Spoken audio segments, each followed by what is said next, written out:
This week on RSBANDB Update, the Nodon Front brings Kerapac, the boss for everyone and one of the best in RuneScape. Magic has a blast with some sweet upgrades that level the playing field, but who has noticed? We share and have a glimpse into the future of Magic on RuneScape.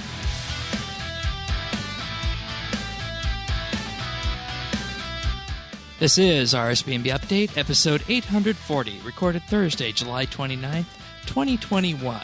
Kerapac, the boss for all.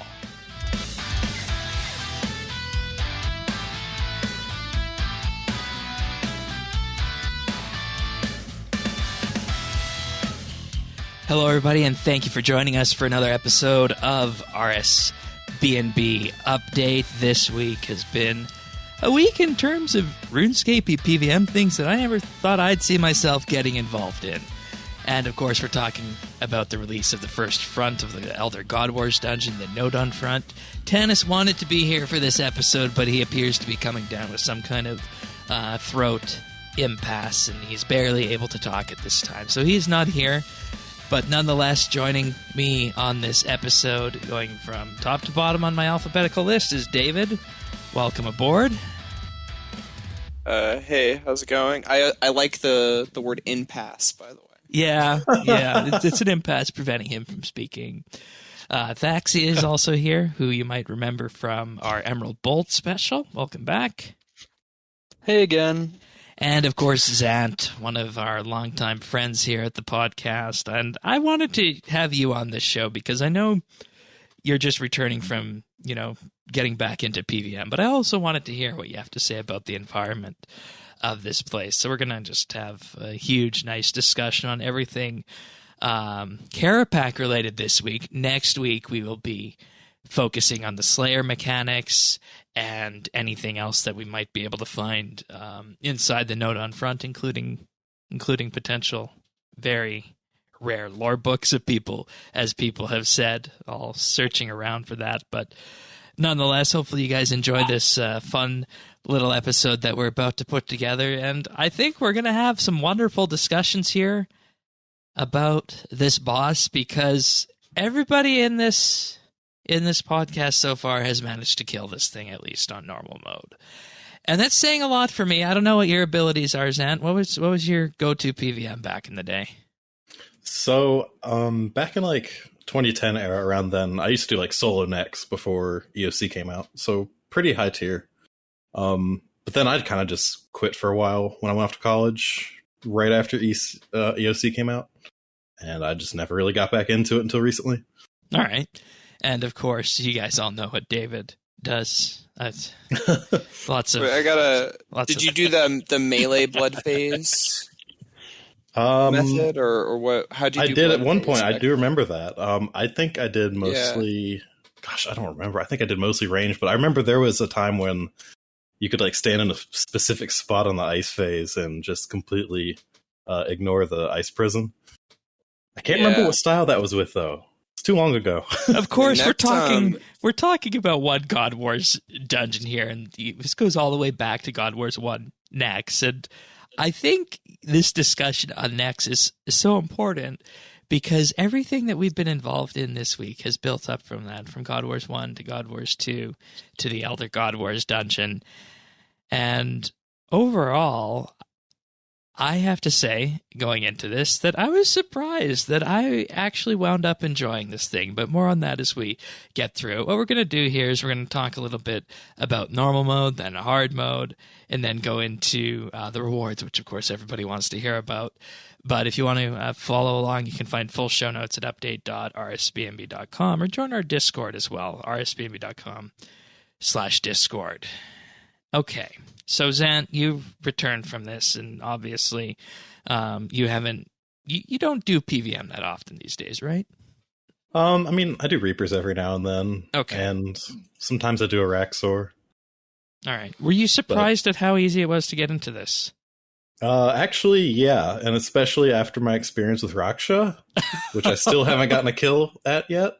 I killed this thing in my first attempt, so that was just I was mouth wide open after that. All right, I didn't expect it. I thought it was going to be pretty tough. And I assume David and Thax, you guys got it on your first attempt as well, right? not hard mode. Okay, I didn't get my hard mode kill. Normal mode, right? Normal. Yeah. I'm talking yes, normal mode too. Yes. Oh yeah. Normal mode first try. Yes. All right. How about you, Thaxi? Yeah, absolutely. Sent one the morning before I got started on Monday. Okay, fair. I like what you did there. and of course, I haven't tried hard mode yet. Zant, have you? No, I haven't. Okay. Now, David and Thaxi, I know, David, you've probably got a solo kill hard mode, right?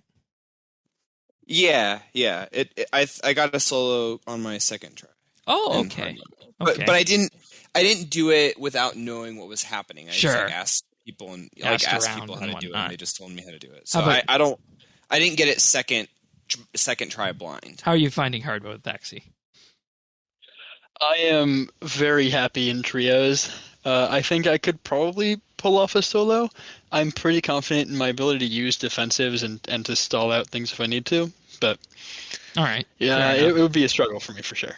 All right, and that in effect going to sum up what you guys are going to see throughout this entire show, because you can start off with this in going to kill Kerapac in normal mode, and I did it with, of course, my Ascensions, but I think the estimate is that you can pretty much get it done with tier 80 gear, with even tier 70 power armor if you're duoing trioing. That's your thought, right, David?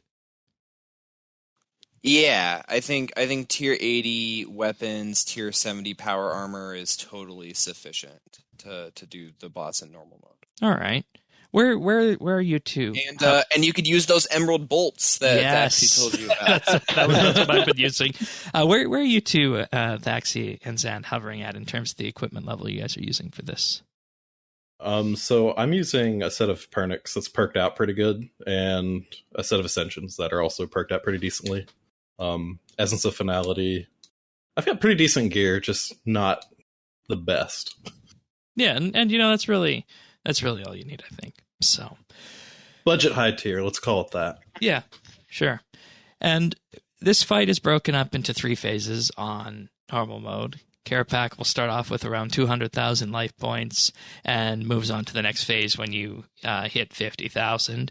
And I assume they built this buffer in because there are probably those people out there who could just kill the thing straight up if you were at around 50,000, right? That's the logic in doing that?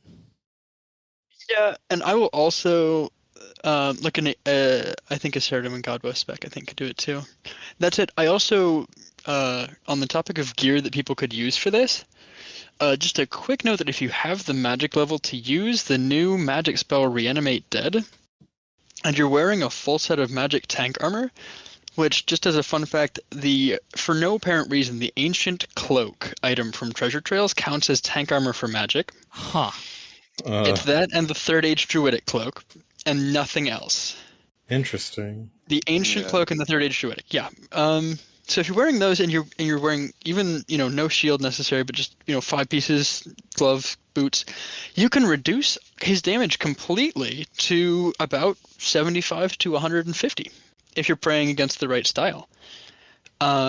Which makes Kerapac normal mode incredibly doable if you just have, I think it's like 92 magic, so it is fairly high requirements in order to cast that spell, but it makes him very, very eminently you can just relax and just do the mechanics and enjoy the boss fight that way. So you're saying you can basically use that with magic, and just make it a whole lot easier on yourself and not worry about the whole power armor bit. You effectively get like 75% damage reduction on top of your protection prayers, and it makes him very, very safe as a boss to do if you're trying to learn and really just want to take it nice and slow. Don't have if you want to just run your tank gear, you have Port's armor, Sea Singers, or even just like Ganodermic, I think, is tank armor. Yeah, Ganodermic is the other one. Yeah. That's a cheap way that you could really just go for it. I never actually thought of trying it with magic, honestly, and I do have that spell, and I do have all that tank armor you were just mentioning, so maybe I'll give that a go at some point. But I'm actually finding good success with the ranged setup that I've been doing on this. Your kill speed would go down a lot. Okay, notably, yeah. Going All from right. Emerald Bolt meta to animate dead meta is a big loss in DPS. Yeah. It's 50 to 75% longer kill times for me. Okay. I did a couple of them today just to test it out. Thank but it's, you. like I say, it's incredibly safe. You can completely ignore all of his mechanics. The first time I did it, I actually just stood underneath the melee slam for a nice 30 seconds, just chilling. It's a great time, even with the increased damage on it. Good to know. Good to know. And this goes into, of course, the accessibility of the boss that we'll cover. But let's talk about some of its mechanics in particular. Starting off with what's called Shatter, and I don't know why they call this Shatter internally, but effectively what it is an attack with the staff. Kerapac will say, "I'll tear right through you." The staff goes up. Stuns the player, and a rift appears at the opposite side of the arena. And if you stand in the path of whatever's coming out of that rift, you'll take a little bit of damage. I really don't see this attack on normal as that big of an issue, and I'm effectively able to just walk out of the path of it. And I haven't even been freedoming from this one. And given my It's a shatter in space time, and then like the lightning bolts are shard, like the shards of the shatter. You know? Okay, that makes sense. That makes sense. This is an elder artifact attack, Shane. Yeah. Devotion also fully reduces the damage from it, so if you don't want to, you don't have to move if you just Devotion before he casts it. Yeah, and you sure don't. And that's another thing that I've been experimenting with as well, mainly on the final phase of the fight. But the next attack is one that killed me a lot in this fight when I was doing the first couple of runs until I got a kill. And this one's called... in Shane's defense, when I took Shane, we killed it too fast for him to be able to see this attack. I was wondering about that. He didn't know this attack existed because we killed it too quickly. And not his fault. And to be fair, Excellent. one thing about this is that as a result of that, I still have this sub 2 minute kill time because of that. When in reality, most of my kills are hovering around the 5 minute mark. So it's okay. You carried that one. Yeah, absolutely. But the jumping slam attack, which is effectively an attack where Kerapac will fly up into the air, and then he says, "You will break beneath me." With this, he will fly to wherever you are at in the arena, land on you, and stun you and root you in place. And he'll deal rapid melee damage to you on this one. And since this was, I guess, in my view, one of the more difficult attacks, I'm going to ask how Zant, how you mitigated this on the first run. So, okay, I kind of have two. So, first of all, I kind of just surged away. There's a timing that if you surge right when he comes down, he just won't hit you at all. And then you'll be decent ways away from him, and you can just attack. I also discovered that if you stay right next to him, like within melee distance, he won't get up and fly around yet again. So if you get like an enhanced devoted proc, or if your devotion's up and you can mitigate all that damage, it's like a really good chance to actually like get in some hits on him while he's just standing there. So those are just the two ways I've been dealing with it. That's interesting, because whenever I had the devotion up and he did that attack, it would effectively turn it off. Yeah, it does that sometimes. I don't know, I feel like I noticed that more towards the end of the fight. Not 100% on that. It takes a few ticks for him to turn that off, and we definitely get, you get some benefit out of it. Yeah, not the full devotion for sure, though. Okay, fair enough. And I've noticed it's just, since you're getting so many hits from him, it's pretty likely that it will proc. So if you devotion beforehand and he kind of just knocks it down, oftentimes it kind of just comes back anyways. Yeah, and it works good in some instances. Yeah, but the damage level we're talking about taking from this, if you don't change your prayer type to melee, upwards of what I found, in the teens, like 1700-ish per hit. So it's not a fun attack, and dangerous if you're not watching out for it. And he will fly. To swap those prayers. Yeah, that's something I need to work on. And speaking of that, this boss feels like a good place that I could start practicing some of these mechanics, so to speak, because it's just at that right spot where it's not as easy as God Wars 2, but it's no Araxor, it's no Raksha, if I was to ever go out and try that kind of thing. It's just at that right spot, I find, for me at this point. I really do agree with that. It's definitely a step up from God Wars 2, but it's not Raksha hard, so I feel like I can definitely kill it quite consistently, but it doesn't just fall over. Yeah. I would say even with relatively middling gear at this point, God Wars 2 is way too easy to be a place where you can learn mechanics. Because maybe like 4 years ago or 5 years ago, it was perfect as a stepping stone to harder stuff, but now gear and damage has gotten too good, and God Wars 2 is just no longer challenging for almost anyone, so I think it's perfect. Anyways, getting back to the jumping slam attack, he will do that attack 3 times before returning to the regular rotation of attacks that he does, and the stun effect can actually be removed from the attack by upgrading your Pontifex Shadow Ring with 1,000 Resonant Shadow Anima of Jazz. And it took a while for me to figure this out, but you actually don't have to be wearing the ring in order to have that upgraded effect. The other thing to think about with this, too, is that once you get that upgrade, a lot of the time I have been just not surging and just making sure that I am moving when he is doing his when he's jumping. So that's like a great time if you've got your fleeting boots. That'll like you can just channel a rapid fire and not interrupt it. Same thing with Nightmare Gauntlets and Snipe. Or if you're just clicking abilities while you walk, like vaguely manual-ish, just click any ability, you can continue to do damage to him without interrupting it. So I've actually not been surging for a lot of my normal mode kills, just to get off a little extra damage, which has been really nice. And how are you mitigating? How are you mitigating that damage? I guess you're just doing the melee prayer swap, right? I mean, as I'm walking, if you're moving at running speed, you go 2 squares every tick. You only take 1 of those damage ticks every tick, so at most you take 1 to 2 hits from him. If you're praying melee, that's a couple thousand total damage, and I found that that's very reasonable to kind of heal through if I don't get an enhanced devoted proc, which is about 30% of the time. You got hit twice, so half the time it activates. Like the actual damage you take from that has been like something I'm willing to eat through in order to just say, nah, I don't have to worry about the timing. I'm just going to take it. Hard mode, obviously, that does twice as much damage, so you need to be a little careful, but for normal mode, I'm just kind of ignoring it. I'm just walking away. Yeah, and you and I also talked last night about the animation and the right time to surge if you want to surge. Maybe explain that a bit, because I haven't been able to master that yet. There's 3 good animation ticks that they built into it.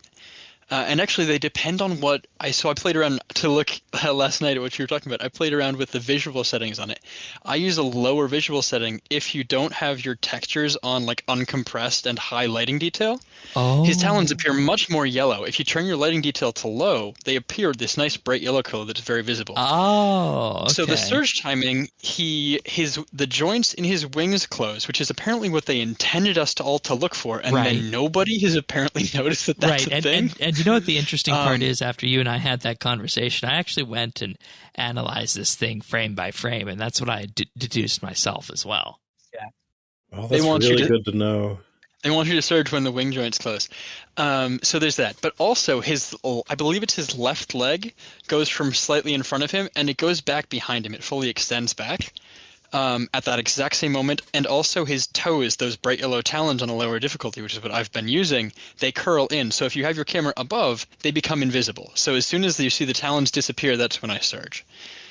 It has been very consistent. And that's a very quick indicator there. It's a very clear visual marker for me. And if you're looking at Kerapac straight on, you're obviously not going to see that compared to if you've got him angled towards a more side profile kind of view. No, it still shows up because they duck underneath. He pulls them in underneath himself, actually. Okay.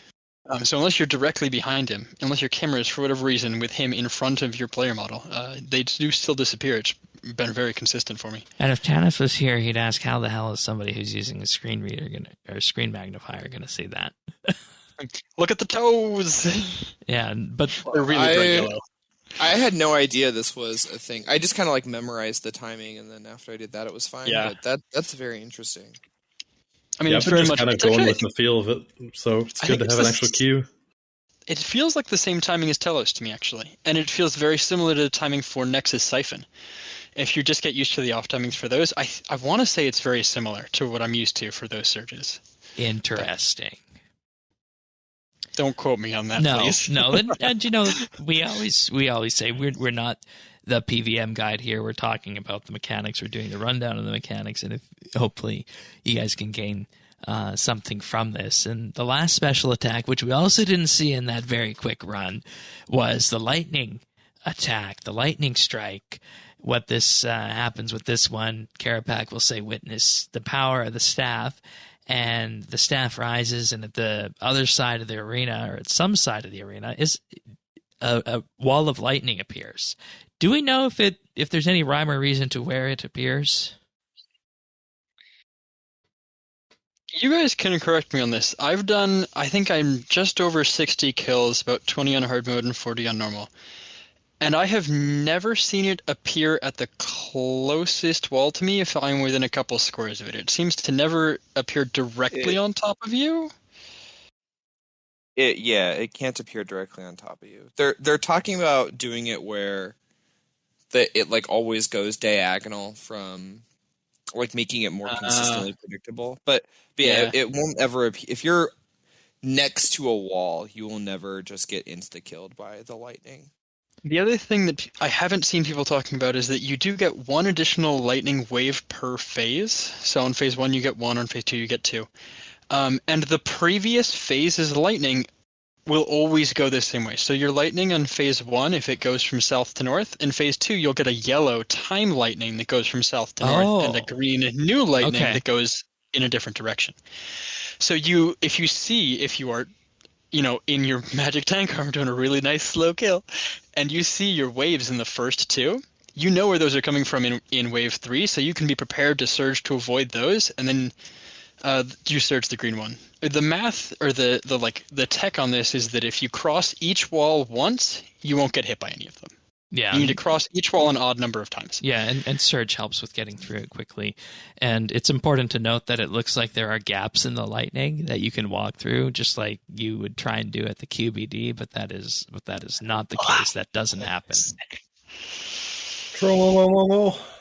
And at the outer edges of the lightning, you'd think that you can just go around it. There are parts of the map where the lightning is invisible. And I've been bit by this, where I got hit by invisible lightning. So, and I think we can talk about this once we finish the mechanics. Yeah. But there's some interesting things when you rejoin an instance if you're in a group with multiple people, and I think we'll address that later. Fair enough. That comes up here too. Following from this, the lightning attack can also be skipped if you do enough damage, and you realize we're just talking about the first wave, or the first phase here, but the attacks used by Kerapac are the same on each subsequent wave. They're just more of them on waves 2 and 3, because what's happening is Kerapac, of course, has one of his weapons as the needle, which manipulates time, and that's what we were talking about in terms of seeing your lightning attacks from the previous waves. There'll also be echoes of Kerapac that appear on the subsequent waves that also do the jumping slam attack, and the echoes of Kerapac will also do the shatter attack on each different wave, where it will send the blast of green energy throughout the field that will damage you if you're standing in the way. Then I think the final thing to mention on Phase 4 is that Kerapac will become enraged, and at this point, it's an interesting mechanic, because as you do more damage to him, the enrage counter, whatever it's called, I don't remember the exact name for it, that will tick up, and he will do more damage through your protection prayers. So that is a good time for that enhanced devoted perk to activate, or for you to just fire off your standard devoted ability. Every time he auto-attacks you, he gains 15 stacks on average. Sometimes it shows up as 10, sometimes it shows up as 20, but it's 15. Yeah, my guy does like 4Ks through prayer in hard mode, so it's great. Or much more. That doesn't sound fun at all, does it, Zant? Yeah, I'll pass on that for now. Each enrage stat gives him 1% additional damage. So every time he autos you in normal mode in that last berserk phase, he does 15% more damage than that on the next attack. Yay! Stacking up. Doesn't Araxi have kind of a similar mechanic where she gets more powerful as it goes on towards the end? Yes, Yeah. she does. There's not as direct of a correlation there. And there's a few bosses that have that, like Raksha's Shadow Anima Absorption is a similar vein as well. I want to talk about Time Warp, because we didn't mention that going through this, and this is the first boss to feature a special ability like this, the Time Warp ability. In this case, Solek had one. Oh, he did? Okay, fair enough. Yeah. What will happen is you'll get this little button on your screen, and when you click it, you will have the option of effectively creating a temporal copy of your character where your position, your adrenaline level, your ability cooldowns, and most importantly, your health, those are all saved. And after 10 seconds, or when you click the button, you will go backwards to that point in time. And I imagine this has a big use on hard mode. I know on easy mode, I use this to reset big abilities like Death Swiftness. It's the entire key to Phase 4, especially in solo. Yeah, because For sure. I used it to heal up on that Phase 4 or Phase 3 enrage phase on normal. So that's something that definitely helps with that. And for the first few kills, I didn't actually use this much because I was focusing on everything else that was on the screen. But Warp Time is, I think, a pretty neat little ability that they baked into this one, because it is, in effect, allowing you to just bring forward more control of the battle. It lets you use abilities in new and unique ways. You can use the same ability twice in a row. You can use very powerful abilities twice in a row. It's effectively, here's 100% extra adrenaline, and none of your cooldowns matter. Have fun. Yeah. And I think that's one of the double click it. Yeah, don't double click it, Yeah. because that won't serve you well. And I think this is one of the ways that the boss is made more accessible in that regard. Anything else before we move on to hard mode, Zant? Anything else you want to bring up from the normal mode aspects here? Not that I can think of. All right. How about you two? Do we want to mention though, like the first? This is the first time they've given us those like loot caskets or loot boxes that you get with the ring. Let's Let's save do those. all the drops Yeah, let's after. save those for later, because I find those rather embarrassing, honestly. Oh, I really like them. I got Oh, another. really? Yeah, I like 'em We too. Damn. well, I think we'll talk about that when we talk about Yeah, common drops. when But we get I to do the want to mention drops. before we move on from normal mode, I think it's worth just doing a quick like PVM or overview of like where normal mode fits into things. Oh, Before yeah, we that's go a good into the hard idea. version. Because comparison to other bosses, like what I wanted coming into Elder God Wars was like I was looking for content that was maybe a Raxor, maybe Nex kind of level, where we're looking in that like 200 to 400,000 life point range with a handful of mechanics. And I think that they delivered on that. They give us something that's got, an extra third more HP than a Raxor. It's got twice as much hit points as Nex, but much fewer mechanics than either of those bosses. Right. Which is, again, I think this is like your perfect building point for PVMers who were getting. That's there was what I felt. kind of a blank space there between those God Wars Dungeon 2 bosses and those standalone one-off your Nex and your Rax and those kind of things. And I think this is a good. Like I think that's where this fits in, and you guys can obviously have input on that too. But I think that it fills a very good niche in that zone in terms of being enjoyable content. Yeah, I think that works. That's entirely it. Because my PVM experience so far has been, okay, let's do a few rounds at God Wars 2, but it's really not that interesting. Okay, it's free Death Week. Last time we had a free Death Week, let's go kill a Raxer for the first time. I did that. Yay. But there was a definite gap in between of the mechanics and stuff, and just in general feeling my way around the combat system for PVM. Yeah, it also made me think a lot about God Wars Dungeon 2 challenge mode, because in some ways this feels like what that should have been. So I'm really glad that they did it, because I think it's pretty much perfect. Because there just hasn't been anything for 5 years that was a reasonable gap between like borderline AFK Vindicta and Araxor.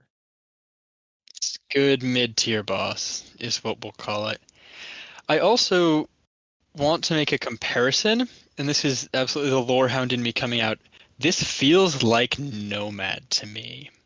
You've got the Berserk phase at the end. You've got a mechanic that's don't stand here. You've got some stunning happening while he's throwing big damage at you. Like, as a person who really likes Nomad and a lot of the Nomad style fights, this is somewhere between original Nomad and new hard mode Nomad, and seems to fit very much in that vein of mechanics of a boss. About the same You're right. number of mechanics. It does feel like a quest boss when you put it that way.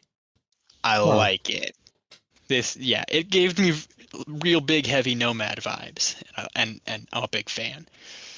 Especially that Berserk phase at the end. Saw that and was like, oh my god, here we go again. Let's break out the Spirit Rocks and the Scrolls and spam those boys. Take me back to 2011. That was a good time. All right, hard mode adds, of course, the pieces for Staff of Armadillo, but we'll get more into how broken the staff was later. But hard mode. David, do you want to mainly talk about this in terms of how normal is different, how hard is different from normal? Well, I would say the gap is pretty enormous in terms of difficulty, which is good. I think that's what it should be. I think tier-wise, it's closer to Raksha, maybe slightly harder than Raksha, maybe more than slightly. I don't know. I think that obviously as people get, you're right. I think once people are at hundreds of KC in solo, though, it'll feel more natural, just like anything else. But yeah, so the first 3 phases of the fight are the same, except he has more HP, so it's harder to just skip mechanics in solo. In trio, you certainly can. If you have like 3 rangers with Hydrix bolts, you can skip. You could skip almost every mechanic, but this time, the Rift, which shatters, is now attackable, and if you don't kill it, it has 15,000 life points. It'll keep periodically shooting at you, and you get 1 per person. Okay. Sorry, what was that, Shane? I said, okay, 15,000. That's a lot. I've been getting hits of about 500, but maybe 500. It's 500 per Rift. Yeah, it's the Rift itself has 15,000 life points. So when you kill it, okay, fair enough. Okay, it doesn't deal got 15. It. Got it doesn't deal 15 Ks to you. That would be okay. I was gonna say I was getting a little concerned there. 500 damage every 2 or 3 ticks. That's not too bad then. Yeah, but it still hurts. It hurts. Especially, you definitely do not want to stand it. You either want to devotion it, although this is a bit of a waste of a devotion potentially, but you either want to devotion it or you want to get out of the way. This is not like normal mode where you can tank it and feel good about it. You definitely do not want to sit in this thing. So you got to kill them. They're 15,000 life points, and then there's extra. So there's lightning as before, and then the same jumping mechanic, but is the damage scaled up for things like the jumping mechanic? Yeah, the damage for everything seems to be scaled up significantly. What are we talking? I don't really know what 2 to 3 times. 2 to 3 times. Okay. Very consistent. 2 to 3 times more damage from everything, and then phase 4. You also said there's a third wall of lightning. in the first 3 phases. Yeah. Still one wall per phase. Still one wall per phase. One wall per phase. Okay. Yeah. I put that in kind of early. Okay. So and then phase 4 is where it's like super different. So we've got the enraged thing, but it goes on for a much longer time. So the enraged can get extremely high, and Kerapac creates 3 echoes of himself and the player, and it's really cool. You can with the switch needle, between, of course. Right. We really see the needle in action, and you could switch between your clones. So basically your clones are fighting against Kerapac, and it takes about 10 or so hits, I would say, before he kills your clone. And you don't want your clones you don't want your clones to die, because that will cause him to start doing even more damage. Rage works very differently here. Yeah. And so you want to make sure that you're both doing a lot of damage, and also make sure that you're not letting your clones just get wrecked, because they likely will die before you can kill all 3 of his echoes. And so this is where the time warp mechanic is really cool. So in solos, the kind of safest way to do it seems to be to position yourself between 2 of the echoes and use an ulti and then time warp, and use that to quickly kill one of the echoes. And then you switch to your other echo and use the time warp to extend your devotion to 20 seconds, and that kind of allows you to maximize damage and then be safer as the enrage starts getting ridiculously high, and he starts hitting super hard. Now, imagine if you were taking a trio, you'd assign one person to each of the echoes, right? You do. I'll talk a little bit more about mechanics. I've been doing these nice and slow. My trios are very relaxed. So first of all, just for context-wise, the needle goes haywire after he uses it 3 times. In normal mode, he only does 2 rewinds. In hard mode, he tries to do a 3rd, and the needle says no, which is why it's got all that stuff on it. It's kind of unhappy right now. It's a little broken. And so the needle creates 4 separate timelines, or 3 separate timelines, all of which are protecting Kerapac. And in each of these timelines, there's a version of every player in the instance attacking the boss. Each player can only see their own echoes. So effectively, you see 3 versions of Kerapac, plus the real one, plus 3 versions of yourself, plus the real you at the start of this. I'd imagine that gets quite crowded. It's really crazy. You can't see the other players. Thank God there's not 12 players in this arena. Holy moly. Oh my gosh. But the Kerapacs will attack. Each Kerapac will attack the players. So in solo, which is the easiest way to explain this, there's just 3 players and 3 Kerapacs plus the real you. You can click any of the versions of yourself that you are not currently in to take control of that time loop. If you're not in the time loop with the correct Kerapac, you do massively reduced damage. Your hit cap is about 500. Now, how do you know which Kerapac is correct?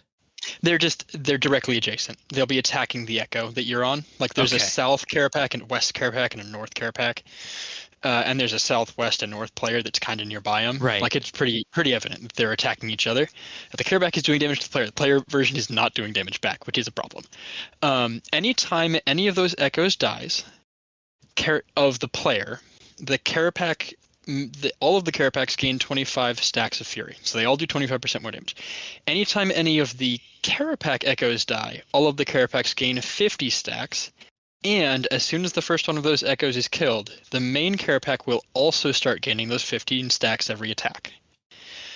So the way to do this safely in a trio is that you have each person take over their echoes, and then in theory, right, you've got 2 echoes that the person who is in that timeline can't see from the other 2 players in the arena, and their goal is to kill Kerapac before he can kill the echoes of the other players.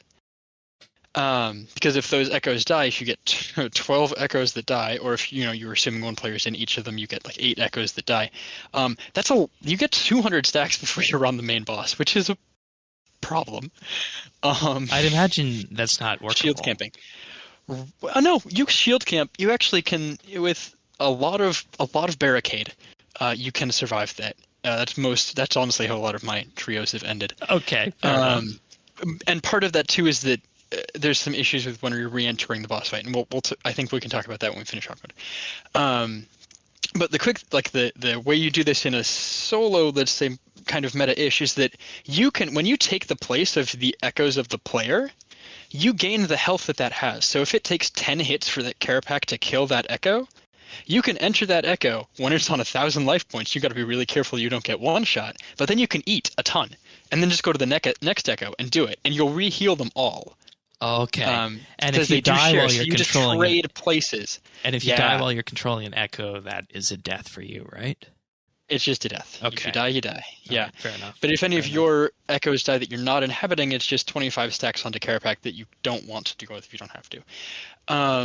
So that's like complicated, but in a nutshell, and you can eat to heal your echoes. It's even hard to realize if you watch this a few times. So for people who are listening to this, if you're wanting to do this, you're going to probably want to go with a few people who have done this before. But overall, as you said, Phase 4 is where things start to get a little bit hairy for this. I've had a couple trios where we've had some lower DPS on the teams, and ended up with close to 400 stacks onto the main Kerapac at the end, which is to say he's doing 5 times damage, which is not great. No. But it's an adventure. It's definitely a challenge. How have yours gone like that, David? Or have you mostly been doing solo hard mode? Yeah, I've been doing mostly solo, and they take me forever because I haven't had a chance to just do a ton of it, because I've been mostly focusing on getting Greco on my Iron Man so I could feel more comfortable soloing on my Iron Man, which I got last night. Congratulations. Yeah, finally got it. But yeah, so I have done basically what he was describing. So you just switch between clones and eat up so that they don't die and hope for the best. And if the best doesn't happen, you barricade and hope that barricade and immortality save you, which is definitely not a good method. There's much faster ones now, and also trios have gotten so efficient. It seems like people are pretty consistently averaging 220 to 230 at this point for trio. So it seems like that's probably the best. That's not too bad. That's not too bad.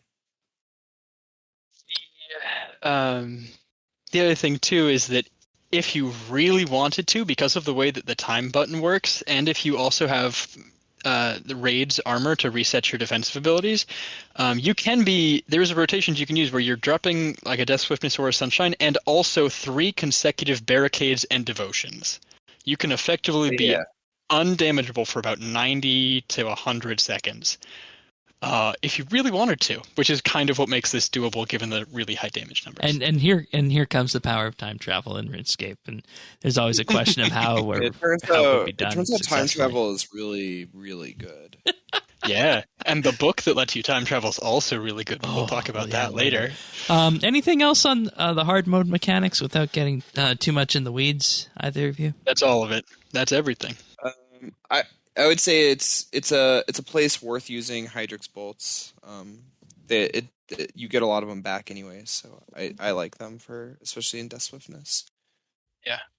All right. And like I talked about last time, you have to be able to use all the adrenaline you made, so you need to have something to push that out with, some abilities or an EOF or something. But they're great use. Yeah. Just bring SGB EOF and Darkboat EOF.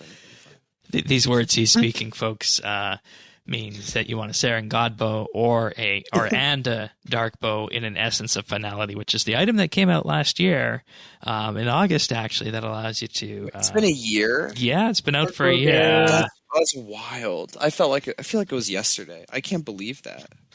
It's so new and shiny and fun. Allows you to fire off special attacks. All right. Before we move on to the drops, I realized I didn't put this in the notes, but we should have a listen to this boss for a bit, shouldn't we? And the music behind it. Go ahead. And I know we're dragging on. I really think it's important to talk about the fact that you can rejoin this boss if you die in a group. Oh Yeah. There's no kill count. There's no kill count, and if you die and you're in a group of 2 or 3 people, you can just come back in and get loot. You don't get a kill time, but you get kill count. It's great. That is something that surprised me when I first went down there. I was thinking, where am I? Am I going to have to get 40 kill count to go? But no, you just go straight in. Yeah. And the rejoining thing is incredible. I wish they did that for more bosses. Like, I think Solak should be rejoinable, and I mean, maybe that makes it too easy or something, but I quite like that.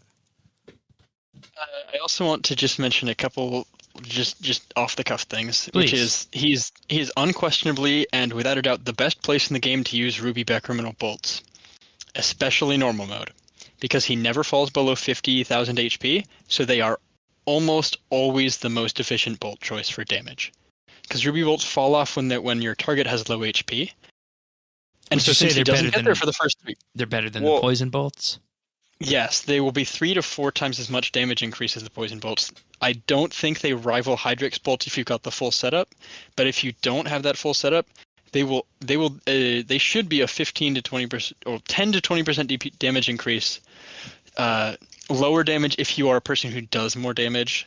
Higher damage if you are a person who is newer into PVMing. They are the best bolts. This is the best place to use them because they don't get that damage fall off. You don't need a different switch to use at the end of a boss kill. Like they do so much here. It's amazing. I will say, like, maybe this is too in the weeds, but they do have a 6-second cooldown, so it's still worth switching. Because after they proc, you should switch, and then 6 seconds later put them back on. If you do the math and you say that a person does not have the greater ricochet ability, Ruby Criminal Bolts, assuming they're hitting on Kerapac, will do about 9,000 damage every activation. A typical range rotation without greater ricochet, you hit 45 to 50 times. If you take out the times when they're on cooldown, you get 3 to 4 bolt procs per minute, which should be about 36,000 damage, which should add close to 20 to 25% rotation, additional damage. Which is a lot more than the Emerald ones. Which 25,000 a minute, he only has 530,000 health points. If you're taking a 3-minute kill, that's suddenly he has 20% less health. Because I was sitting here and I've been using these Emerald ones, but I have a stack of Ruby in my bank as well that I should have picked up.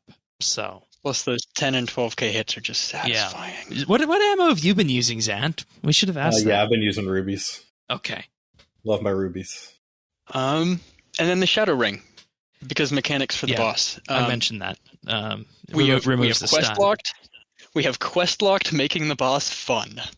You can do him without the ring, but he is much less enjoyable. I remember on day one there was a lot of question on the site that shall not be named that said, "Oh, you upgrade your ring, it just makes you take more damage." Nice. But honestly, upgrading the ring for me made it a whole lot more accessible. Yes. Agreed. So anyways, that's all. That was my list of things for him. All right. David, anything else? Mechanic-wise? That's all. Yeah, that's it. I right. think that sounds good. Zant? I just have something maybe bigger picture with this, but maybe that should wait for after we talk about rewards. All right, sure. After rewards is fine. Okay. But let's have a listen to the boss because, it is absolutely wonderful how this was put together and everything that the environment builds up to with this. So here we go. Let me just go to the point where we're in. Why can't you just let it be, World Guardian? I'll tear right through you.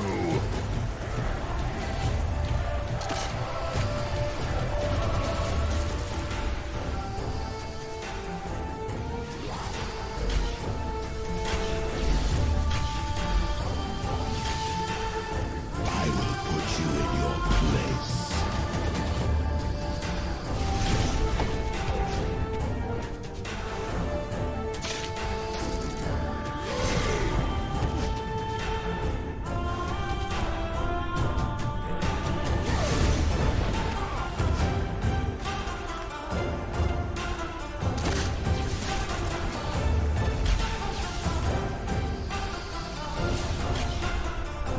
Witness the raw power of the staff. I think with everything built in together, the boss, the mechanics, the environment, and of course this wonderful music track, I think that's just the cherry on top for this entire thing. I was absolutely in awe of the environment when I first fought it. How do you guys feel about it?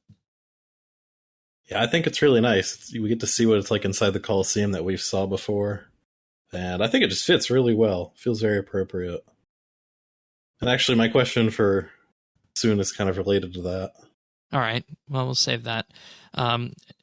Thaxi, David, what did you guys think of the immersion level? Because I know you PVMers like to play on lower quality sometimes. I don't know if it's because you have to or if it just, makes things feel I have a better. crappy Mac computer All that right. does not like to run the game. David? Otherwise, Yeah, I mean, I can't run the game unless it's on minimums. Okay. I will say I do think that the when you turn the lighting on everything, the arena is amazing. And then just a quick shout to what they were saying on the stream this week, where Ramen very much said, "Well, we weren't sure where we were going to put this yet. If it was just going to be in the city." And we saw the Colosseum that they'd put into the city of Sentistan in the quest that they were developing. We're like, hey, can I use the Colosseum? Can I use the Colosseum? It's perfect. And they said, oh, we hadn't. Okay, we'll make an environment for it. I That's also apparently how that happened. I also just love the audio behind this boss too. Yeah. The voiceover, oh, it's so grainy. It hits different. Yeah. I like it. Yeah. I'm gonna wait until we have access to a truly high quality version from Jagex of this track, because this whole thing with the other Sentistan stuff that we've had, this is probably some of their best work ever. I know we've said that before for archaeology and whatnot, but I feel like the audio team has put this boss one level up above anything they've done before audio wise. One of the audio designers, and I think they might have been retweeted either by Ramen or the official Jagic accounts, submitted. They posted on Twitter, and I don't know the quality on this necessarily, but they did post the original music track. So I assume that maybe that's a link to a higher quality version. Okay. It might be worth checking Yeah. for anybody who wants to hear And it. I've actually heard of people who haven't even done the boss yet, just listening to the track on loop, believe it or not. So there's that too. So, all in all, well done on the environment and music. All right, let us move on. There, of course, with any boss fight, it's not complete with a few bugs on launch. We're of course going to talk about the staff after. Everybody wants to hear about the staff. There's some bugs associated with that. But I don't know which of you put this into the rundown, Thaxi or David. But if you want to take us through the bugs, that would be wonderful. What do you mean by the first one here? Rift skip. Yeah, so that's what I called just being able to, at various points, just walk under him to not be damaged by a bunch of things. I don't know if that... you said that was patched yesterday, right? It was hot. Yes, Ramen said on the stream that he had removed the ability to do that. I don't know if it was actually done. I have not tried it since then. Yeah, I think it was removed relatively quickly, but Okay. it was relatively minor. Yeah, that was my exact. A lot of times there are squares that you could stand on, or you could stand under a boss, and it no longer can hit you for a certain mechanic. But I don't think it's too big of a deal. All right. Next up, when you're phasing or transitioning between phases, they move that to non-ability damage, and I definitely caught on this that you were still able to damage the boss a little bit before that, but now you're basically it's a big fat nope. You can't damage him when he's phasing. Yeah, he could take poison damage, and was it familiar damage too? That he Yes. Do you remember when I was on a couple weeks ago? We were talking about the Wyvern crossbow. Yes. And how that had the ability to apply like 40,000 damage per minute of poison. Uh-huh. Imagine you have, I don't know, 3 people who maybe have that set up and only have 50,000 life points on the first phase of the boss, and suddenly the boss is, at 0 health points. Oops. So would the fight just end with that, or? It did. Oh, it did? Oh yeah, it sure did. Yeah, there was a similar bug on Solak release where there was the transition to the final phase. He can't fall under a certain health threshold, and you could just sit there and tank the final phase for like an hour and just let your steel titans and poison whittle it down to no HP, and then basically skip the final phase. All right. There was a lot of players had their comp capes removed because that was abused by so many people to get their one kill for comp. Right. Now, what's this about Quick Chat? Was he crashing Quick Chat? Or kill count Quick Chat? Oh, no, this one is also incredibly minor. I don't know if this has been fixed, but there was no differentiation between normal mode and hard mode when you quick chatted. Yeah. So you'd quick chat your normal mode KC, and it would just say, "I have killed X Kerapac," and you would quick chat hard mode KC. It would just, okay, yeah. So that's also been hot fixed. All right, everything so far very minor, very minor. What did you mean by training points? If you are in a hard mode team with other players who do not have 10 normal mode KC, you get training points for them. Like so you could be with people who have 100 hard mode KC but 0 normal mode KC, and if you kill it in hard mode with them, you will still get training points because it will like have them be as under 10 total kills. Oh, okay, fair enough. Also like irrelevant. I don't know, what do training points even get you? Like a pet? They get you a little owl. Yeah, a little owl. Pet. Yeah, a cute little thing. owl. They get you a little mortarboard headpiece, and there was one other thing too. There's 3 rewards for, I think it's like 50, 250, and 500. The owl and the mortarboard headpiece are confirmed devalued. Well, and I mean, if that's all we got so far, minus some of the staff things, that's really not too bad for something that people have been pounding on for about 4 or 5 days at this point. The other thing that they did hotfix is that on release, his jumping slam that does melee damage, if you stayed underneath it, he would not advance into any other mechanics. So if you have somebody who's being real brave and wants to just tank a bunch of melee hits, you could just do that. And you could just take the hits and just kill the boss without having to deal with any other mechanics. They have also since changed that so that it does increasing melee damage over time. Good. So it's not very punishing, but if you try to abuse it, it hits you. Yeah, I did notice that early on when I was talking. Yeah, earlier I talked about enhanced devoted procking during that. Yeah, I did notice before it used to not increase the damage. You could just sit under there a lot more. And it'd be fine. I mean, you can still, if you're in tank armor with Reanimate Dead, you can still sit under there for a good 10-20 seconds. Yeah, it's not bad, but damage. But yeah. Yep, they fixed it. Yep. All right, let's move on to some of the drop tables then, or is there anything else in the bugs that we need to catch up with? Okay. I'm gonna start this one because I think his common drop rewards are chef's kiss. All right, we might have a bit of a disagreement. Yeah, here. they're incredible. So perfect. Especially for Iron Man. Oh my god, amazing. Yes, Iron Man in particular. But there's categories in this drop table, right? So you have a few things that before were incredibly pricey to use that were effectively reserved for high tier PVM that are now much more accessible. Namely, like your light Animika, because we had dark Animika dropping from ED3, but no light, only from Telos.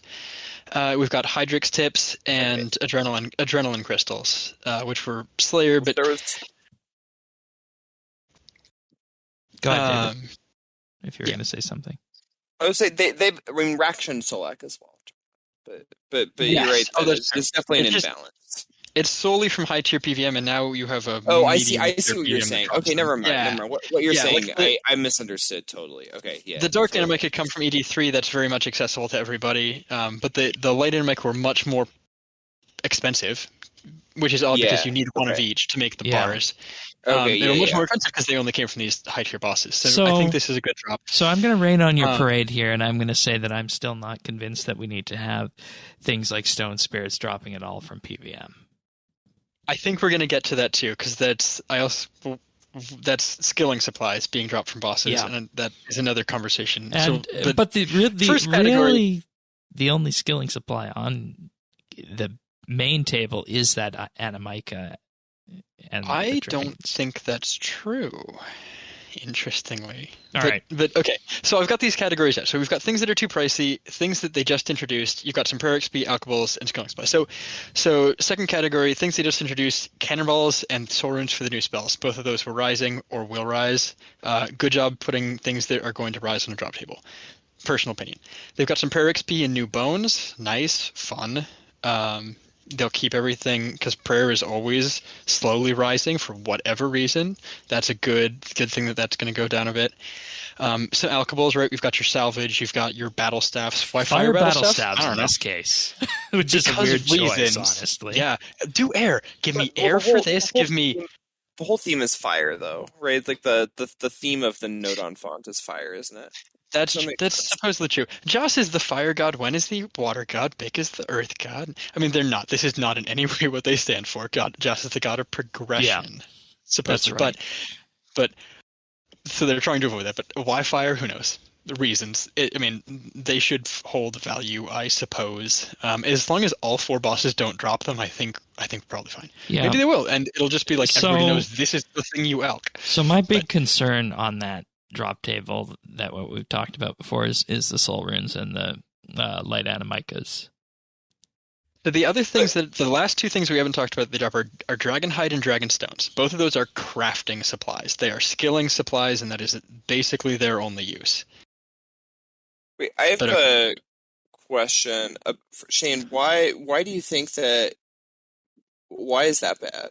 Why are soul runes bad? I am of the opinion that things like your soul runes should only come into game through the rune crafting skill.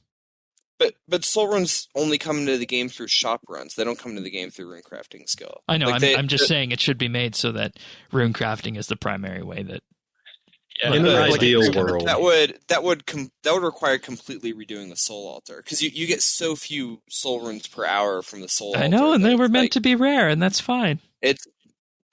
But then you can't have a spell that requires using thousands of them per hour. Right, and that becomes a balancing question. Then that spell is just useless. I mean, the solution there is that if you put spells into the game that require to use 2 or 3 times as many of the runes, you just have the altar give you twice as many runes, and you've now given money to the skillers. And I will say I would think it would have to be like solution. But the PVMers are the ones using the runes, so now they're getting them here. Yeah. I think it's not the worst choice. I understand why they put them on the table, but I hear you in terms of skilling. Things should be kept for skilling. And I think stone spirits in general. We've had this discussion time and time again, and it always comes back to just remove them from everything. Honestly, I like having some kind of skilling drops available from PVM. This is effectively saying that PVM can benefit the skillers. It's not. I like the stone spirits versus just straight up dropping ore, because this is saying skillers, here's this thing. It's cheaper than the ore, so you're going to make additional money by using this without doing anything different. That's here's how PVM is going to give money to the skillers. Yeah, and on the side of Royal Dragon Hide, all the dragon hide, you have to remember where it is in the name. It comes from the dragon, and Kerapac dragon kin. There's got to be that connection there. So that's why that one doesn't bother me that much. The dragon hide and the dragon stone. I think crafting is in a really weird place. Oh boy, is it! Training crafting is challenging and expensive, and there's no this is how you should train crafting. It's like, okay, well, do these things, I guess, for a lot of time bank standing ? So I'm again, because Dragonhide, like you say, only comes into the game as drop. A lot of crafting material does, other than flax, which also, let's be honest, comes in the game through the rare drop table. Speaking of that, are we ready to move on to the troves? Which is, so skilling supplies. The boss doesn't drop a ton of them. The troves, though. Here's what I think about troves. Troves are your new rare drop table. Yep, that's exactly it. Troves are the Elder God War's rare drop table. Here's a random drop, a small chance for a small amount of something that shouldn't be here. Yeah, exactly. That's what it is. And to get the tier 2 troves, you need to have the Pontifex Shadow Ring equipped, which I don't think. Are you guys bringing that and then swapping it to the end for your kills of Kerapac, or how are you guys doing that? You are? Okay. Yes. I am not. I really do appreciate the super restores coming from those troves. All right, well, let's talk about Trove Tier 1. I'm just going to read some items off that it drops. Stink Shroom Spore, Manuscript Jazz, we'll talk about that later. Blood Runes, Guarana, Seeds, Nature Runes, Extreme Magic and Ranging Potions, Super Attack, Super Restores, Regular Battle Staves, and these are all, it drops all multiples of these that I've been running through. And I feel like I've been getting the most embarrassing drops out of all my troves because they've been largely just, the large pieces of salvage and whatnot. Yeah. It's alcohols and spelling supplies. I'm pretty happy about the extremes for Iron Man. That's fun. And the supers as well. Wait, you said extremes?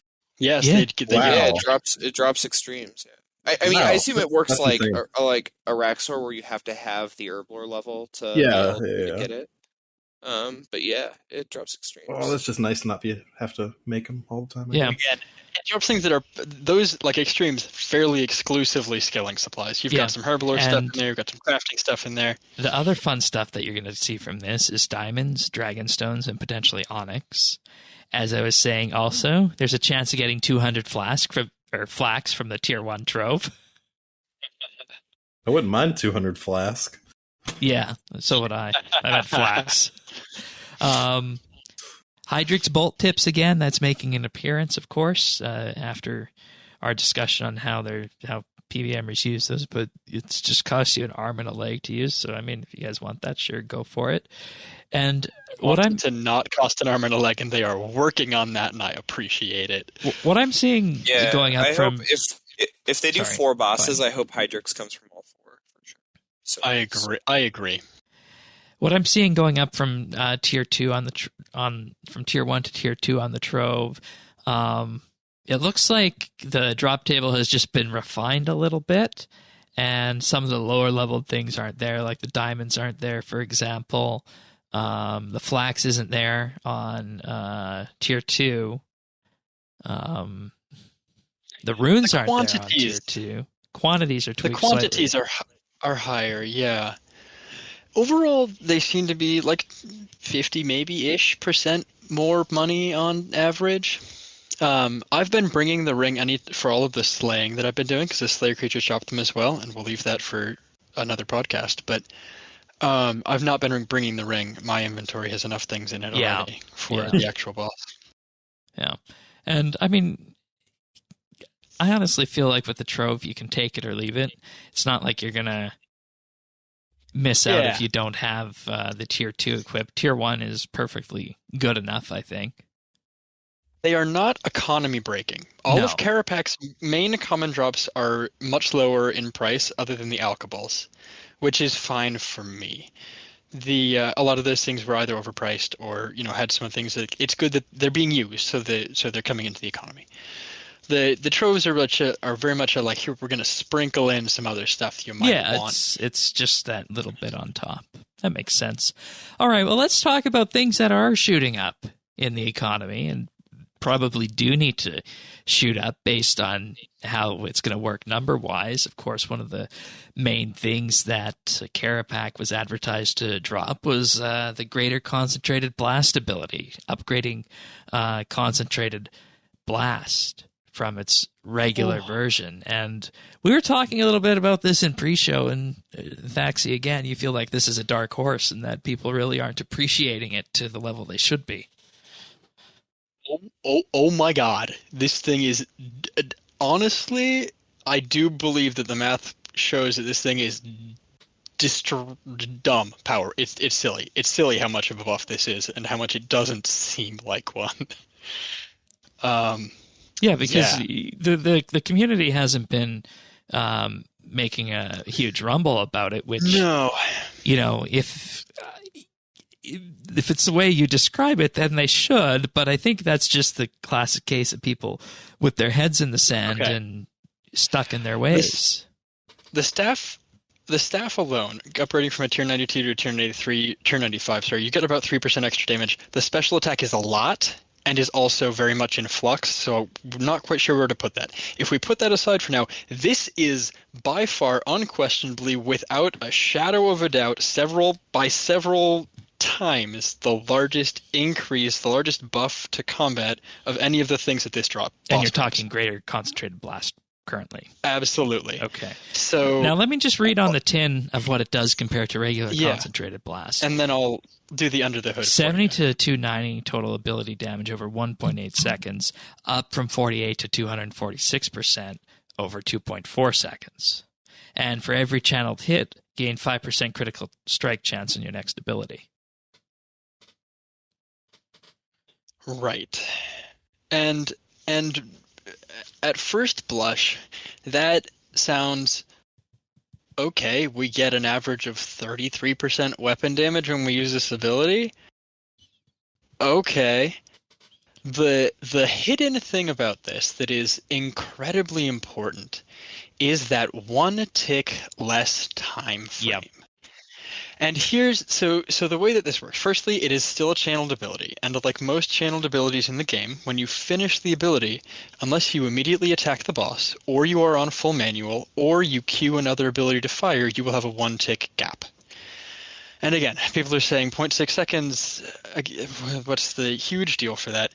The issue is that in every other ranged or every other ability rotation, magic and ranged included, usually the second ability on your bar, give or take, first 3, is the 5-second channeled ability because it, or not channeled, the 5-second ability because it does good damage. Almost all of them do consistent good damage. They allow you to have a consistent rotation for your basics. It's that way on most of the Revo bars. The exception to that has always been magic, and that's because of the way that concentrated blast worked before, the lesser concentrated blast. The global ability cooldown is 1.8 seconds. So having an ability that lasts for 2.4 seconds means that you either cancel by firing off another ability early, by manually doing that, and you miss the last hit, which is the largest hit, and that extra 15% then critical strike chance on your next attack. You skip that by just going to your next ability, or you take that extra hit and you slow your rotation down. And if you're using Revolution, you get an extra tick of pause afterwards because it's channeled ability, and this is suddenly a 3-second ability when most abilities are 1.8 seconds. What that means is you're getting a 1.2 second gap where you're only doing that third hit of this ability. And that damage is very low for that amount of time. So Concentrated Blast was a bad choice. It was not a good ability, and it was much farther down in these bars than every other 5-second ability has been. And you could use it as manual, and you could kind of cancel it. You could choose if you wanted to let it last for 3 ticks or 4 ticks, or just let Revo fire it every 5th tick. But because it's such a low cooldown, and it should be so integral in rotation, this is something we use up to 12 times a minute. Realistically, it's 9 tick cooldown, 3 to 5 tick ability. Like, you're using this for a 40% of your rotation sometimes. It's a super integral part of the magic rotation. And so what they've done is they've said this ability suddenly does 10 to 15% more damage when you use it. So it's already 40% of your ability rotation. Oh, hey, well, now your 40% of your ability rotation is now doing 15% more damage. That's big. And then even on top of that, they're making that 1 tick shorter. So it's still a channeled ability. So it's 3 damage ticks if you apply next ability right afterward, which is right on your global cooldown. You don't miss that third hit anymore. Or if you wait that 4th tick, you're just running full Revolution, it only takes 80% as long to fire. And so you're gaining, if you're using it 10 times, you're putting it at the front of your ability bar where it should be. You're gaining 10 ticks back every minute, which, I mean, it is 100 ticks. That's just 10% more damage on top of the 15% more damage that it does. And again, the numbers on that don't quite math out that way. But needless to say, this is, if magic was 20% damage behind range, this is a lot to make up for that, and people are not paying attention to it. So you're saying that with this, you could probably bring magic up to the point where ranged is. And does that factor in with... No, not alone. Okay. Not alone. Absolutely not. I think with the other updates that have come, if you're using the new staff and the special attack gets fixed so that it does more than it currently does, but less than it was doing on Monday, I would say yes. And that's my argument for this, is that Concentrated Blast, you use it so much and it is such an integral part of most people's rotations, that having it buffed on such a low cooldown is huge. And so people are sleeping on this. And I think the other thing to consider, and this is true, is that you're now doing 3 hits in 1.8 seconds instead of 2 hits for most people who are caring about the number of things they're applying. And this is now becoming a Gricko situation where Greater Ricochet, every 10 seconds, you apply 7 hits. This is every 5 seconds, you apply 3 hits. And if we do the math on that, oh yeah, it's about the same. So if you're using something like the Blood Reaver, where the number of times you hit the boss can each apply poison, this is in that ballpark now, where before ranged was like, I'm going to hit the boss 80 times in a minute, whereas Magic is hitting the boss 40 times. Magic is now hitting the boss 70 times in a minute.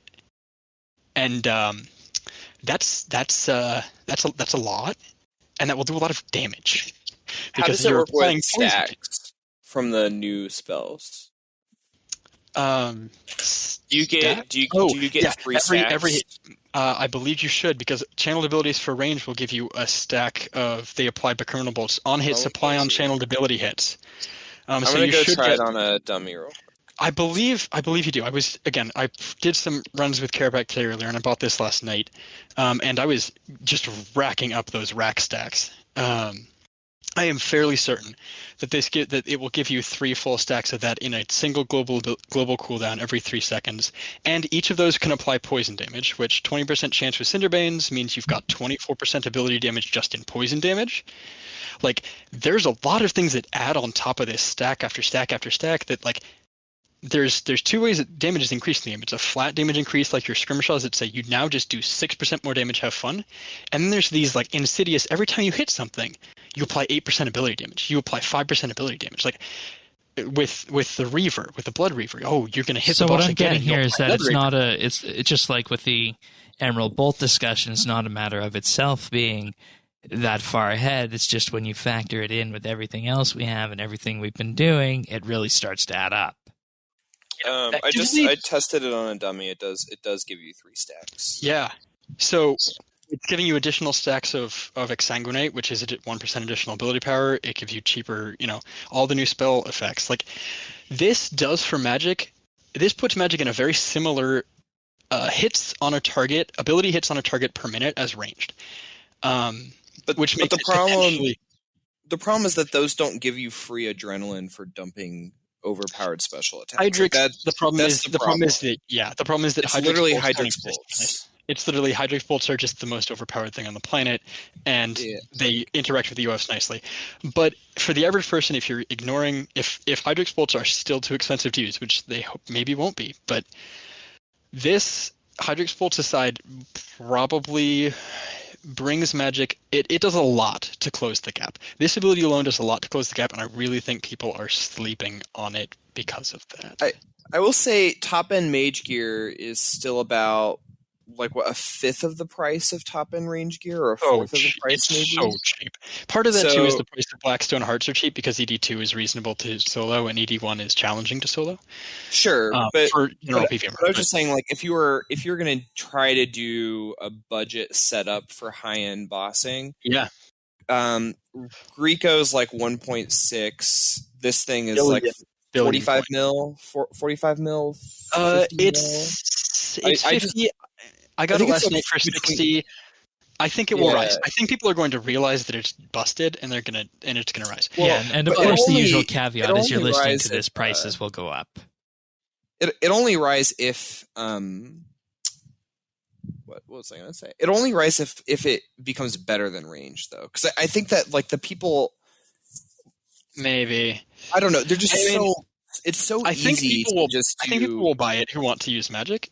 And it's going to be a 10th, even if it rises, it's not getting above 150 mil, right? Like it drops so much more. Yeah, I agree with that. Like, I think it could get up to like 150. It's not getting in the 1.6 bill range. There's not a chance that no, happens especially in any universe. Given the way the boss the boss works.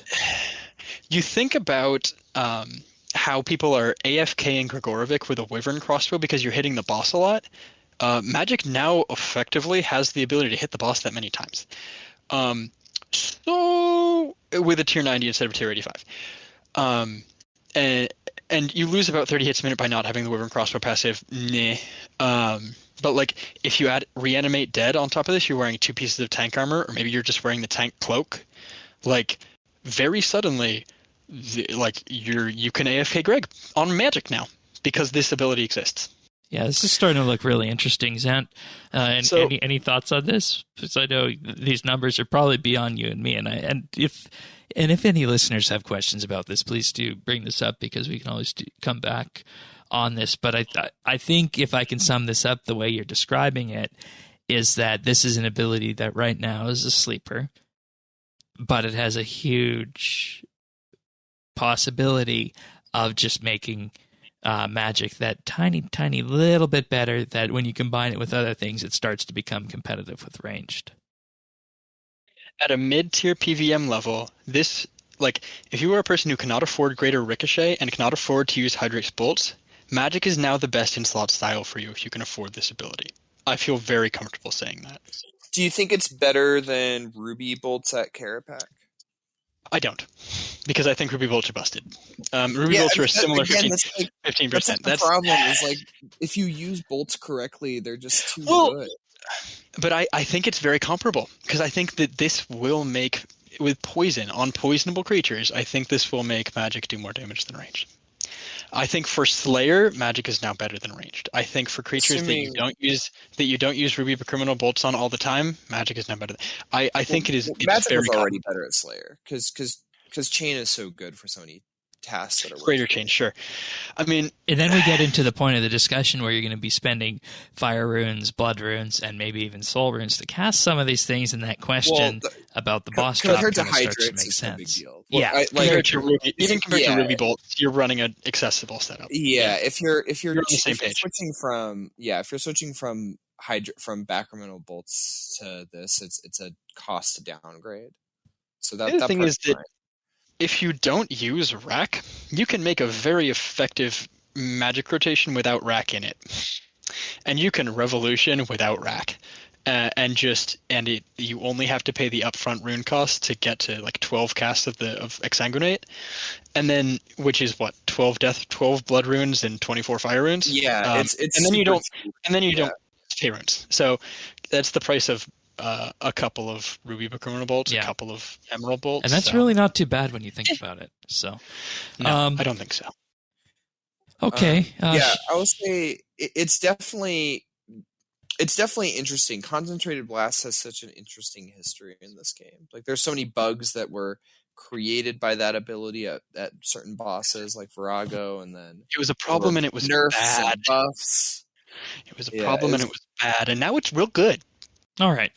Let's move on to the Scripture of Jazz then. Yes.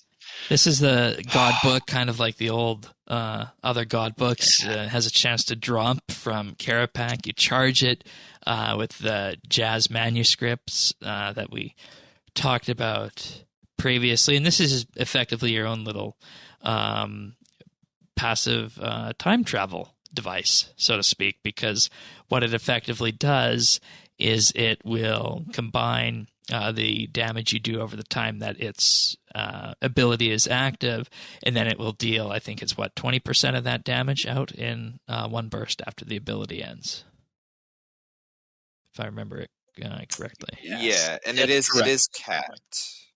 It is damage capped, which is to say that if you can output more than 50,000 damage in 10 seconds, which a lot of people can, you're probably max hitting this thing.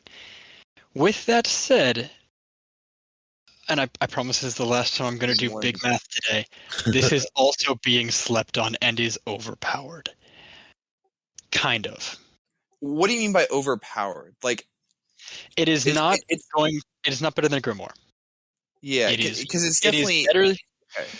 Okay, so here's my issue with this. And Shane, if you're on the wiki page for the Testament, I am. Do me a solid. Scroll down to the bottom. I want you to highlight the point in the math where it says you hit the boss 33 times per minute. I'm going to tell you right now, because I've mentioned this previously on 5 minutes ago, that is wrong. Because channeled abilities, every hit of a channeled ability applies things, and every hit of a bleed does not apply anything. And so previously, without Greater Concentrated Blast, magic hits about 45 times a minute. Melee is the hardest one because the channels do not make you hit things faster. Right. Melee, you're hitting 40 times a minute. Ranged without Greater Ricochet, you're about 50 times. With Greater Ricochet, you're about 80 times. So there's your ranges. Not 33. And you'll notice that the math that they say, it should be like 33 would give you like 3% damage increase, plus you get this like 0.25% for something else. It doesn't add up to the 4.59 or whatever the wiki has right now. So somebody's gone in and just edited and said, here's the real number. And 4.59 is the real number if you say that you're activating this thing because you can afford it, you've bought it. And it has been edited. It says 45 to 85 chances to proc. Oh, good. Okay, great. Because that's reasonable. Somebody who's been listening to me and paying attention to things that are actually happening is on board. If you're doing 33 times a minute, effectively what this thing does is every 10 seconds, right? Every 10 seconds you fire off your ability. Whenever it's not charging up, whenever it's not in that 10 seconds, it's a 5% chance to activate, is what my understanding is. Which means that on average you need to hit something 20 times in order for it to activate. So how much time does it take you to hit the boss 20 times is the limiter for this. So it's 10 seconds plus that amount of time. If you're using Greater Ricochet, you're hitting the boss 80 times, that's 15 seconds, which means it's a 25-second rotation for when every time this thing fires is 25 seconds. That means you're firing it 2 and a bit times a minute. And you assume that for the most people that are going to be using this, or even people that aren't, like say you're not quite hit capping. Most people will approach the hit cap. So say you hit 9 to 10,000 damage with this thing. And you're using Greater Ricochet, so you're affording it, right? If you're using Greater Ricochet or Greater Concentrated Blast, because it's in that 70 to 75, like Greater Concentrated Blast is OP, man. You're firing this thing off slightly more than twice a minute. Say 2.4 times, I think is the math, how I worked the math out on it earlier. 2.4 times 10,000. Oh, hey, 24,000 damage. If my current damage rotation with all of the buffs and overloads and prayers and familiars and everything approaches 300,000 damage a minute. But we'll say, maybe I'm off the boss sometimes or doing other things. Like this is suddenly 8 to 10% additional damage. Now, quick math on 8 to 10% additional damage. A Scrimshaw is 5%. A Greater Scrimshaw is 6.6%. Oh, hold the phone. This is 8? This is 8%? Wait. The Grimoire is, according to the wiki, and I don't know the math on the Grimoire because the Grimoire has a lot of things that interact in very funny ways. But the math for the Grimoire on the wiki says 8 to 9%. Oh, hey, wait a second. This is 8 to 9%? That's 8 to 9%? That costs 10 mil per hour to run, and this costs 250k. Oh, hold the phone. Yeah. This thing is gross. And again, that's with Greater Concentrated Blast or Greater Ricochet. Right. If you don't have those abilities, you're hitting it 50 times a minute. Suddenly the damage drops and you're only hitting, 17,000 damage a minute. Right. This is only doing this thing 5% additional damage. Oh, still good. This thing caught my eye because when you look at this, it says any damage you do, it will reflect back 20% of it. Now, of course, that's based on the number of attacks you do, but anybody knows the more damage you do, the more powerful this thing is going to become. In effect, it's almost like a feedback loop, and this is exactly the way time travel is done in most places, is that it allows you to, in effect, wipe that stuff all together and channel it back out towards whatever you're fighting. So I agree with you that I think this one's definitely a sleeper. Zant, I know you got one of these as a drop. Was it the book or was it the ability you got? I actually got the gloves. Oh, okay. Well, we'll get to the gloves then. We'll get there. So I think this thing is another sleeper OP. With that said, and I think David mentioned this, is that like the highest tier of players right now is doing massively more damage, more than 300,000 damage a minute. You're in 350 to 450, like kind of depending on rotation and where you are. And once you get above 300,000, the thing stops doing extra damage because you're doing more than 50,000 damage in 10 seconds. And so for those people, it is less effective. It is a smaller increase. For those people, the Grimoire will still be better. And generally speaking, the Grimoire will still be better. It interacts very nicely with the staff. We'll get there. but for how much cheaper it is.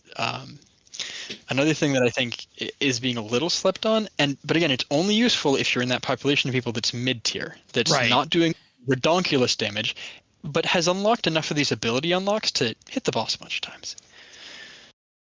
So this is Anyway, once again that's where this is all on that same vein of targeting that mid-tier group who's not your high-end PVMer, because that's even what the spells did for City of Sentistan as well. It's all been targeted at that specific group, and when you start taking a few steps back, this starts to look like a really interesting design on that.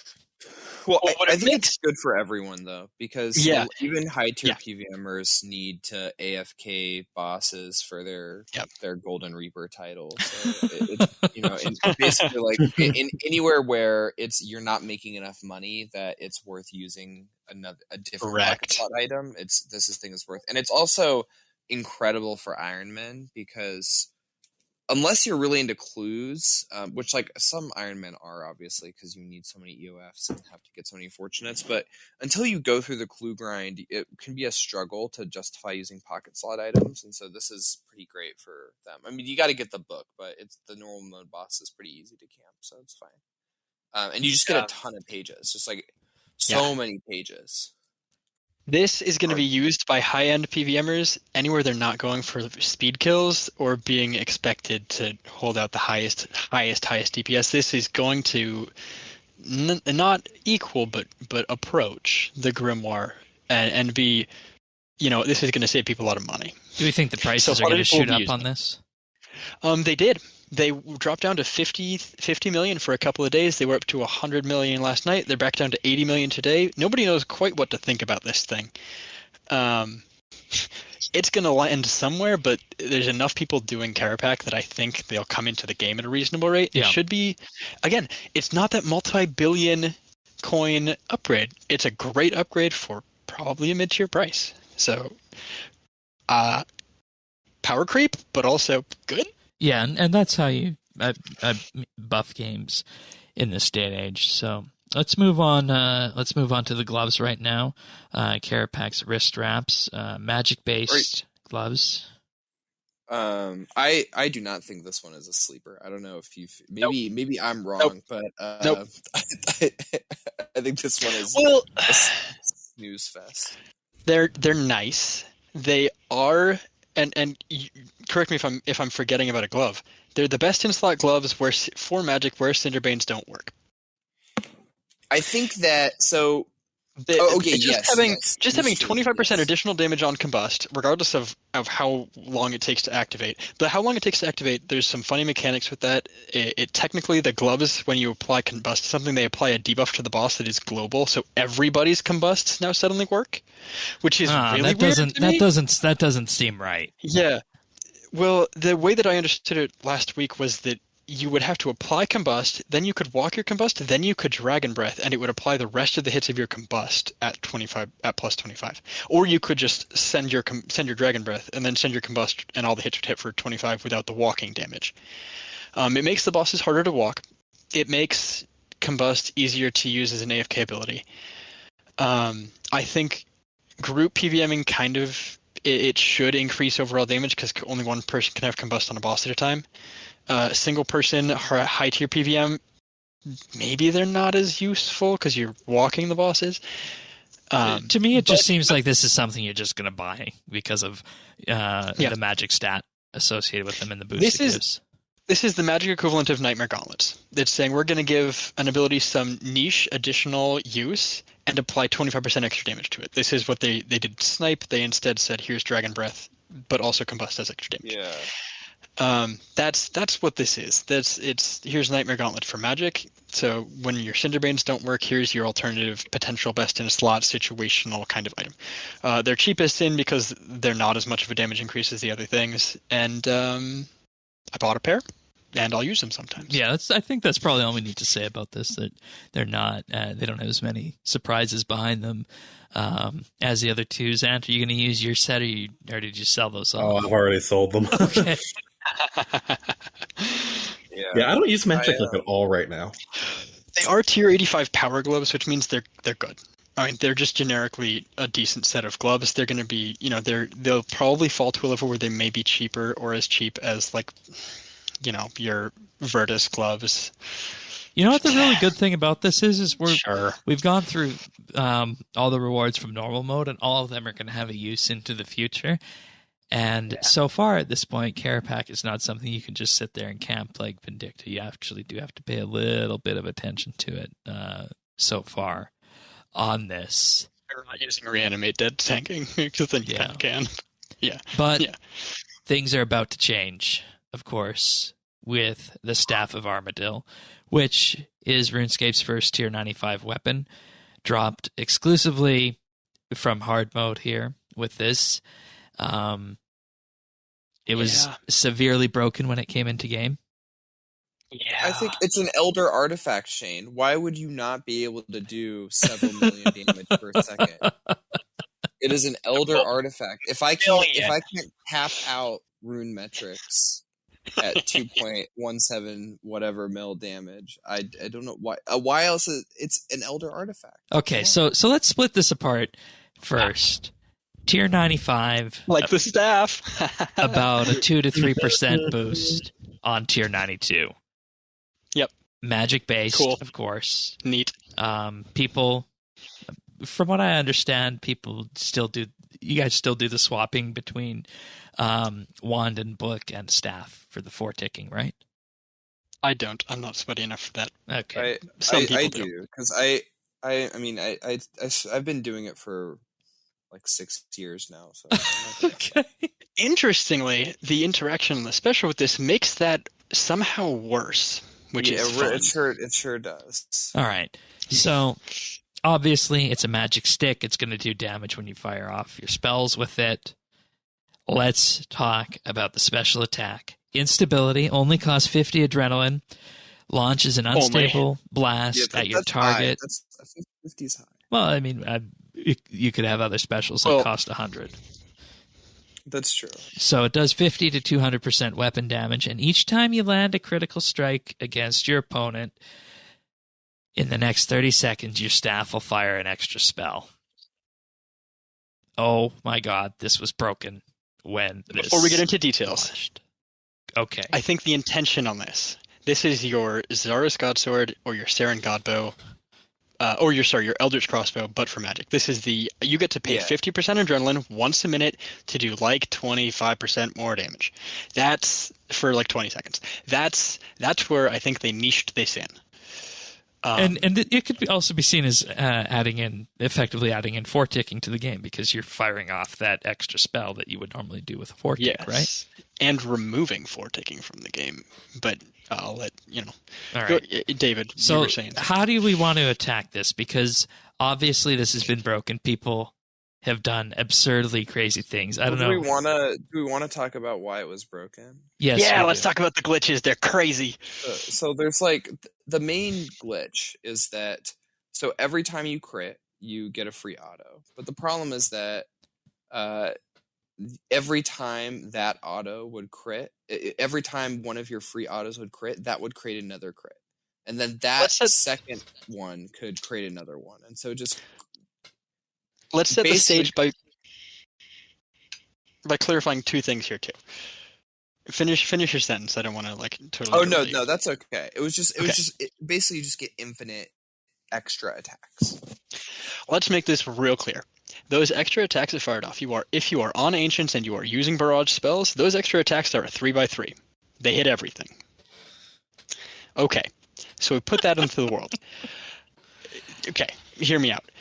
The follow-up to that. You can have a crit chance as high as about 35% static before ability bonuses from Concentrated Blast. You can, if you get a critical scroll from a Calgarian Demon, plus your 5% base crit chance, plus your 5% crit chance from, oh my gosh, what was it? There's an item or ability or something. Plus 12% from a Grimoire, plus 8% from the Biting 4 perk.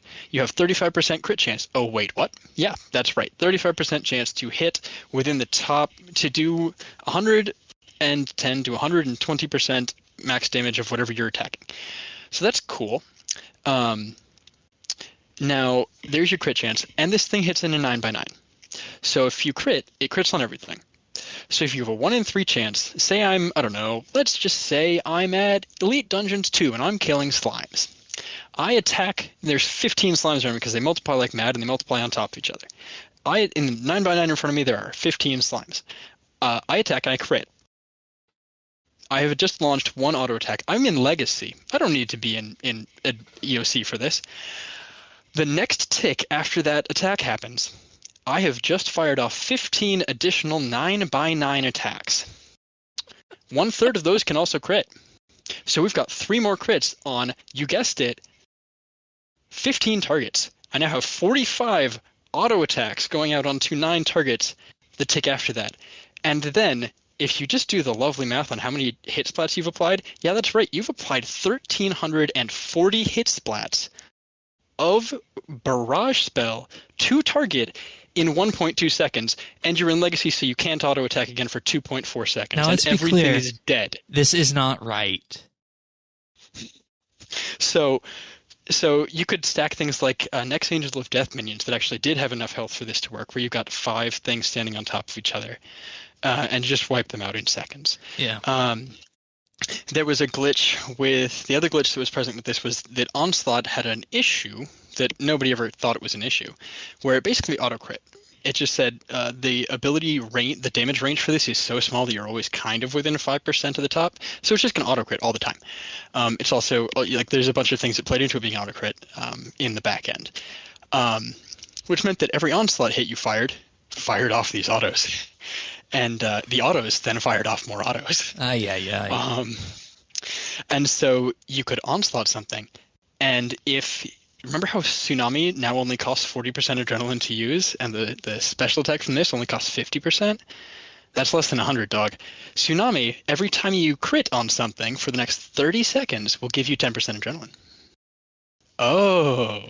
So if you're critting on something a bunch of times and you're onslaughting, oh, hey, wait, my Onslaught can now suddenly go forever and not deal damage to me.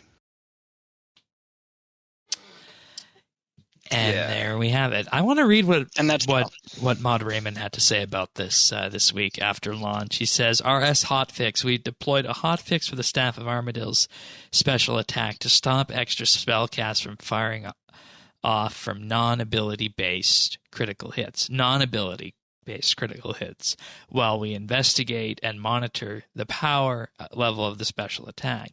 While working on this fix, we've also investigated and fixed an issue regarding the Onslaught ability and its tendency to crit with every hit. That's what you were just talking about.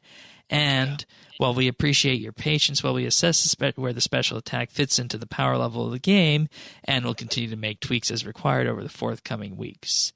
It's worth following up on this, that this change doesn't necessarily reflect what the final result will be. We needed to react and get on top of this recursive crits to prevent any further breakages, and we'll be revisiting how we can restore the effect back. Yeah. So it's clearly not doing plus 25% damage right now, which is the problem. It's weak. With that said, they should, be buffing it in some kind of way. It also does zip nada in legacy mode right now because that's only auto attacks. It only applies on ability damage, which, Concentrated Blast is ability damage. It's all those things that do the same hit splats. All the hit splats that can apply books and everything else can now apply this. Poison's the only thing that applies on hit splats that aren't ability damage.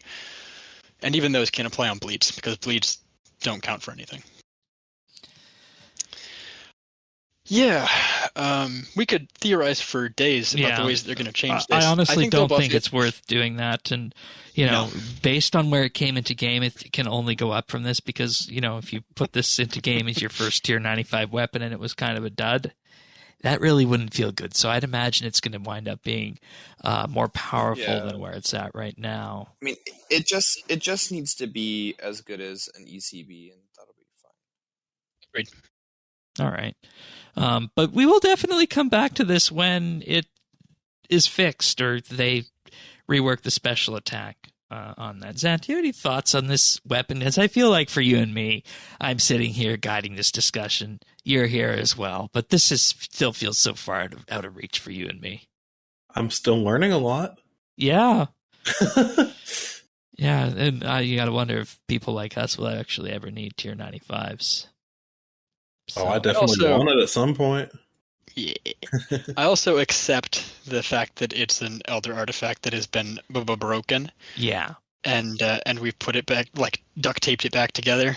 I guess it's fine. All right.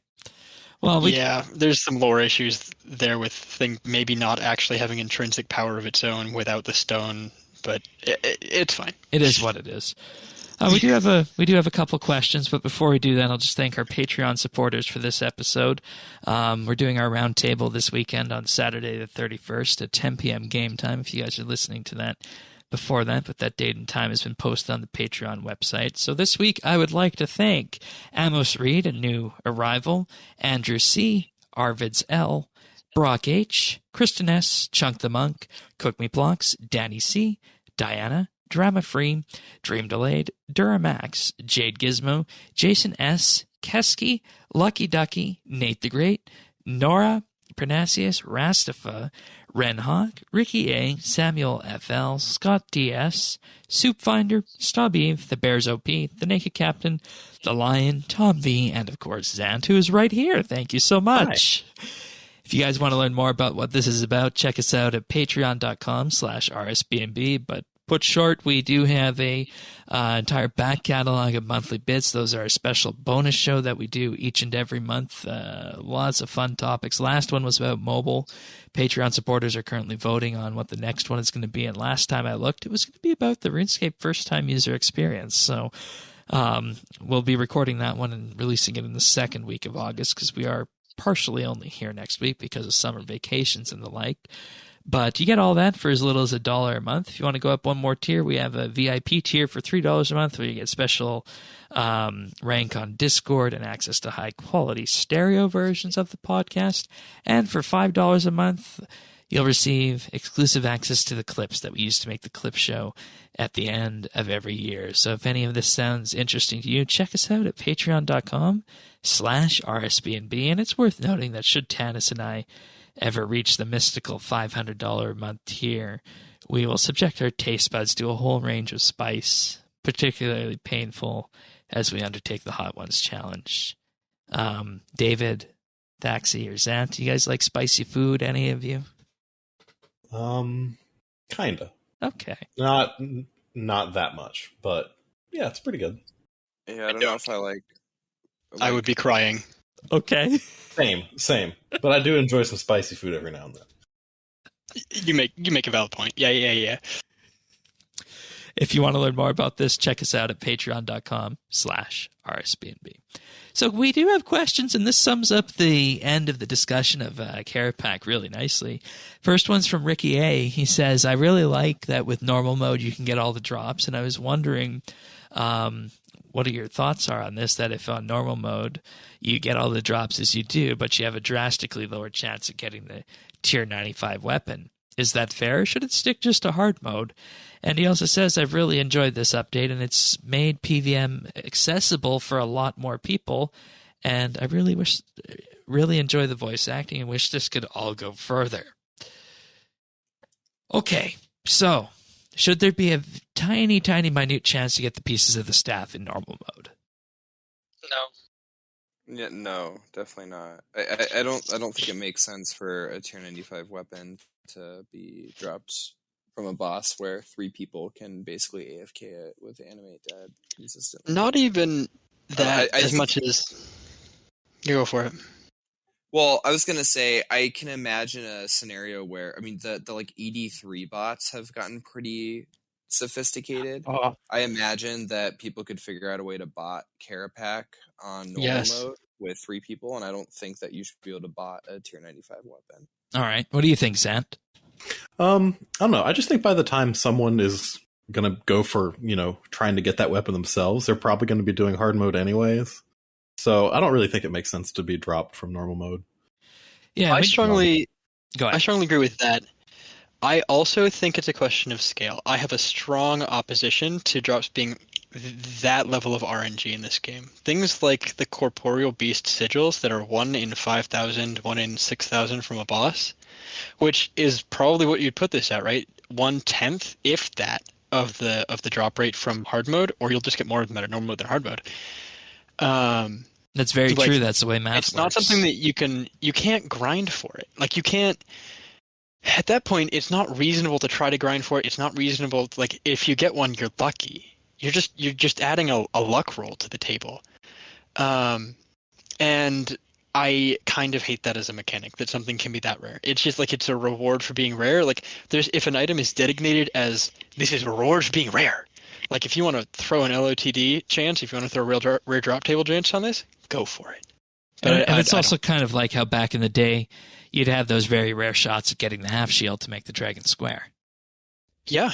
From a Yeah, drop. absolutely. I mean, it's still That there. kind of thing. We still roll those. Yeah. Once in a very great while. And, with that, Zant made I forget who made the point that as if you're doing normal mode, you really don't need this level of power. And David, you and I have talked so much in the past that the game has power creep associated with it, and obviously at this point it's just going to go up when they fix the staff. You don't need that level of power. You don't need tier 95s for anything, really, do you? It'll make things easier, but you don't need them, right? I don't think there's any content in the game you need better than tier 94. I mean, maybe 2559 claims, but not really. That's tier Telos. 90s That's high enrage be- Telos.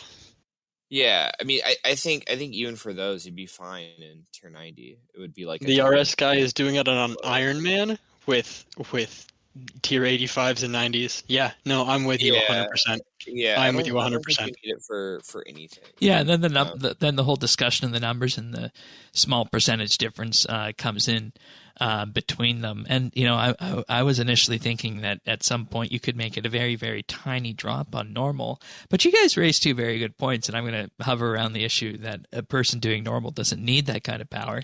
And if you're able to bot normal, you can just run that so many more times that you're going to bring more of these into the game. And you really don't want to have something like this that is effectively going to be farmed.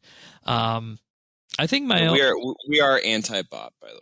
Of course we are. Of course we are. And I mean, they talked about a few weeks ago when they made it so they can monitor the programs that are running on your computer that impact RuneScape. They're really cracking down on them bot scripts. Regardless, yeah, that's good. So privacy issues, but it's fine. That's not our problem. And I think my only complaint about it is that it doesn't have some sort of skilling or archaeology component to it. I think that I want a skilling boss, Shane. I want it. Also, the eggs are going to hatch, and that's all I'm saying. The eggs are going to hatch. The eggs are going to hatch. All right, fair enough. I'm still on this train. They can't not hatch. There's no way. There's no world that hatch. Okay. All right. We'll get you back on for that episode where they hatch. The next one is from Chodo. Hello, sorry, he's going to kill me for that. Hoods, my fellow nerds. This week we saw the release of the Nodon Front, and oh my god, I'm the kind of player that never cares about boss updates or PVM content in general, but today I just went to a Kerapac session because why not? And it was amazing. It's the first noob-friendly boss in a long time. There's a lot of good lore attached to it as well, and I couldn't take him down solo, though I was really close, but duo was great. It combines abilities and your own skill as a player, and it drops sweet things. So my two questions are the following. If you haven't tried it yet, what's the main obstacle for you when it comes to putting your mind in PVM mode? And if so, what's different with this boss? And two, Kerapac is Jazz's general. Do you think we'll get another Dragonkin too for the rest of the upcoming Elder God bosses? Who will they be? Thank you, and have a great week, and keep up this RuneScape shrine. So I want to approach this question because this is something everybody has said with this, is that Kerapac is one of the most accessible bosses that has been released in a long time, and it's got me into it. Zant, you used to PVM a lot. What's your thoughts on why Kerapac is doing what he's doing in terms of roping all these people into PVM? Can you repeat that one more time? I'm sorry. What's got you into Kerapac? Because you used to PVM a lot, but you really haven't been in the recent years. So what about this boss has brought you back in? I think that it's just a boss that's a lot more friendly for maybe lapsed players that are coming back to PVM, simply because is not that mechanic heavy. It's more focused around a couple more simple mechanics that allow you to kind of focus on your DPS. So it feels less daunting because of that, I think. Whereas something like Raksha, it's a little intense for someone who's just coming back. Yeah, I'll agree with that. And I'll expand on what you said is that, and we talked about it earlier, that when you put the mechanics down on paper, there's 3 core mechanics, 4 if you count the enrage mode at the end. And when you start looking at it, that looks kind of like a quest boss, which is something that we've all done. And that makes it accessible to people like me in general. It allowed you to get back into it. And I'm going to now pivot this to David and Thaxi here because... Okay, go ahead. One other nice thing I noticed with this, they actually included the list of the mechanics in the Beasts tab, like right with the update. Yeah. First thing. Yeah. Like, good job. Thank you. They said on the stream that they chose not to do that for, what was it? I don't know if it was Raksha. It was one of the bosses. They said they didn't do it because it was too complicated and thought it would scare people. Oh. I mean, I think that's a situation where it's needed the most for people like me. Yeah, but it's definitely made it accessible for this. And it's kind of funny at the same time. There are certain bosses that still have coming soon as their guide. I want the 3rd raid boss, and also, yeah, they need to get the mechanics out. I mean, there's some things that I just think there's too much. Soon. It's been coming soon for 6 years. Is that like AOD? I think it's one of those, maybe. Anyways, yes, there's a couple. So for you guys on this, obviously, normal mode is a walk. And the thing that I want to pivot this on you guys is that, have you guys taken a minute to consider that there's this boss on normal mode that people like myself and Zant and Chodo can kill, but yet it's still a challenge for you solo and groups on hard mode? Have you guys considered that at all? What has been accomplished with this?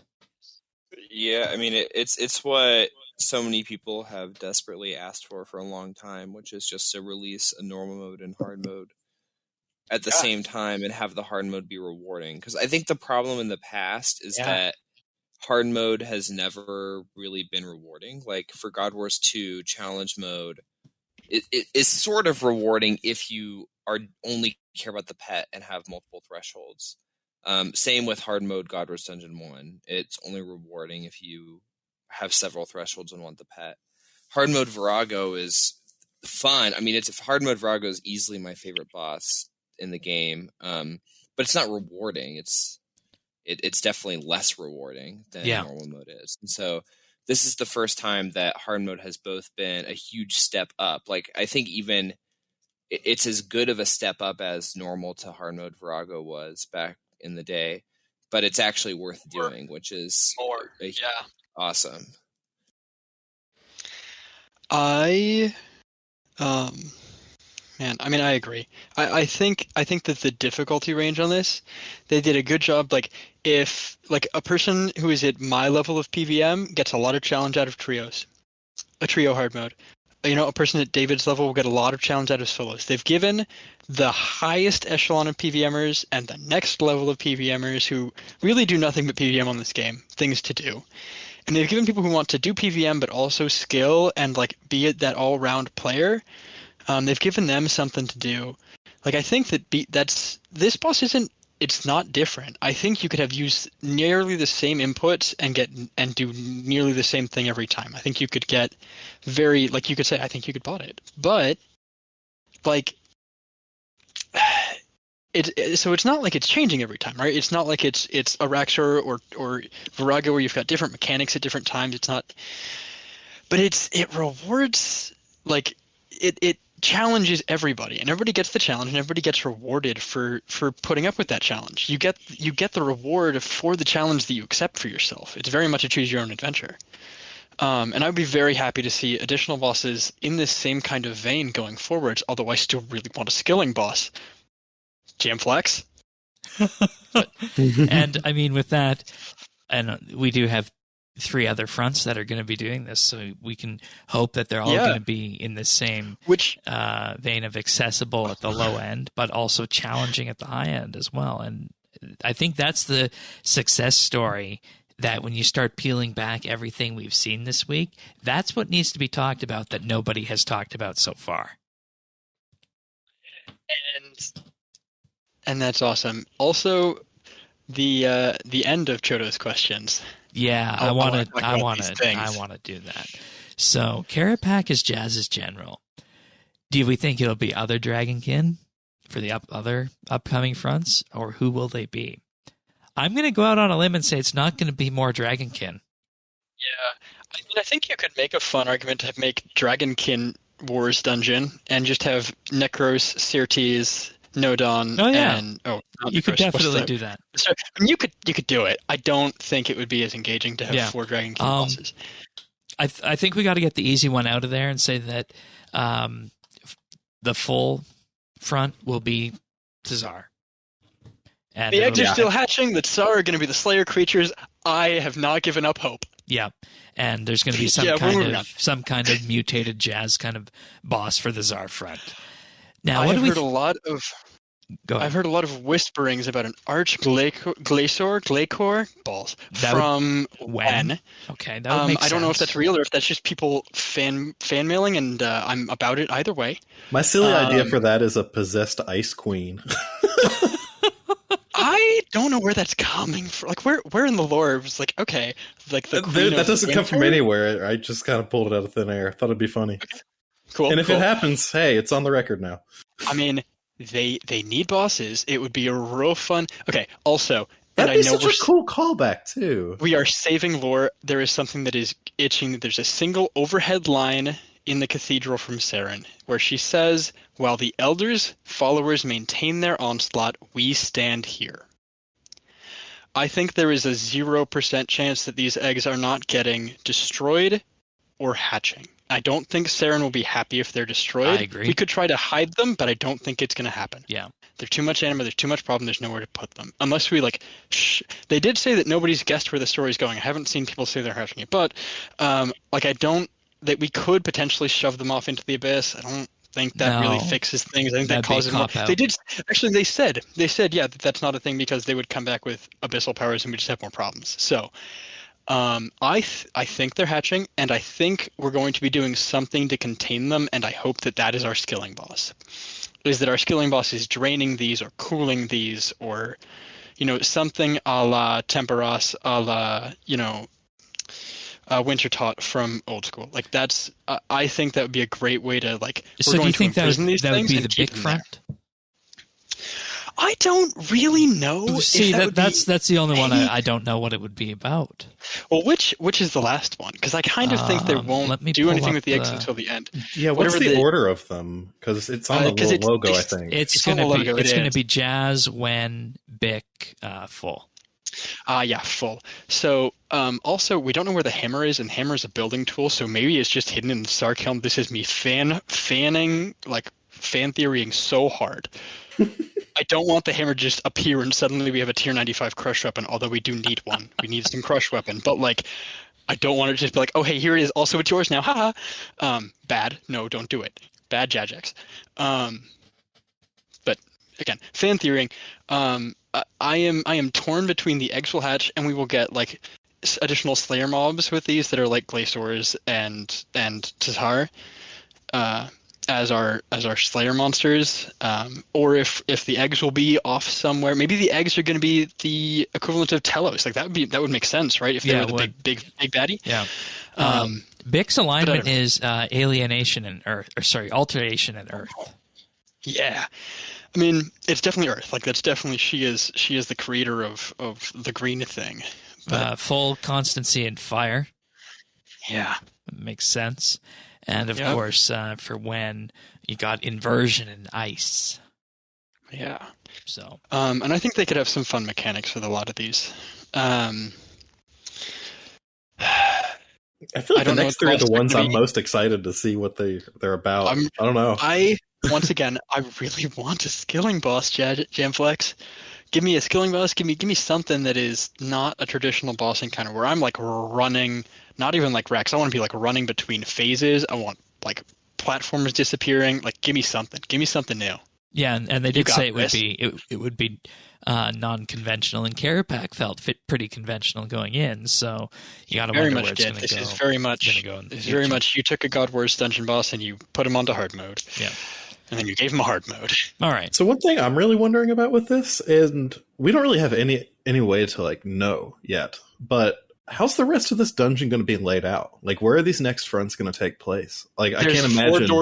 There's 4 doors out of the cathedral. Right, but so far there's no more areas on the map around that. So I guess they're either going to add more. There later, was. They just have to build it, right? Yeah.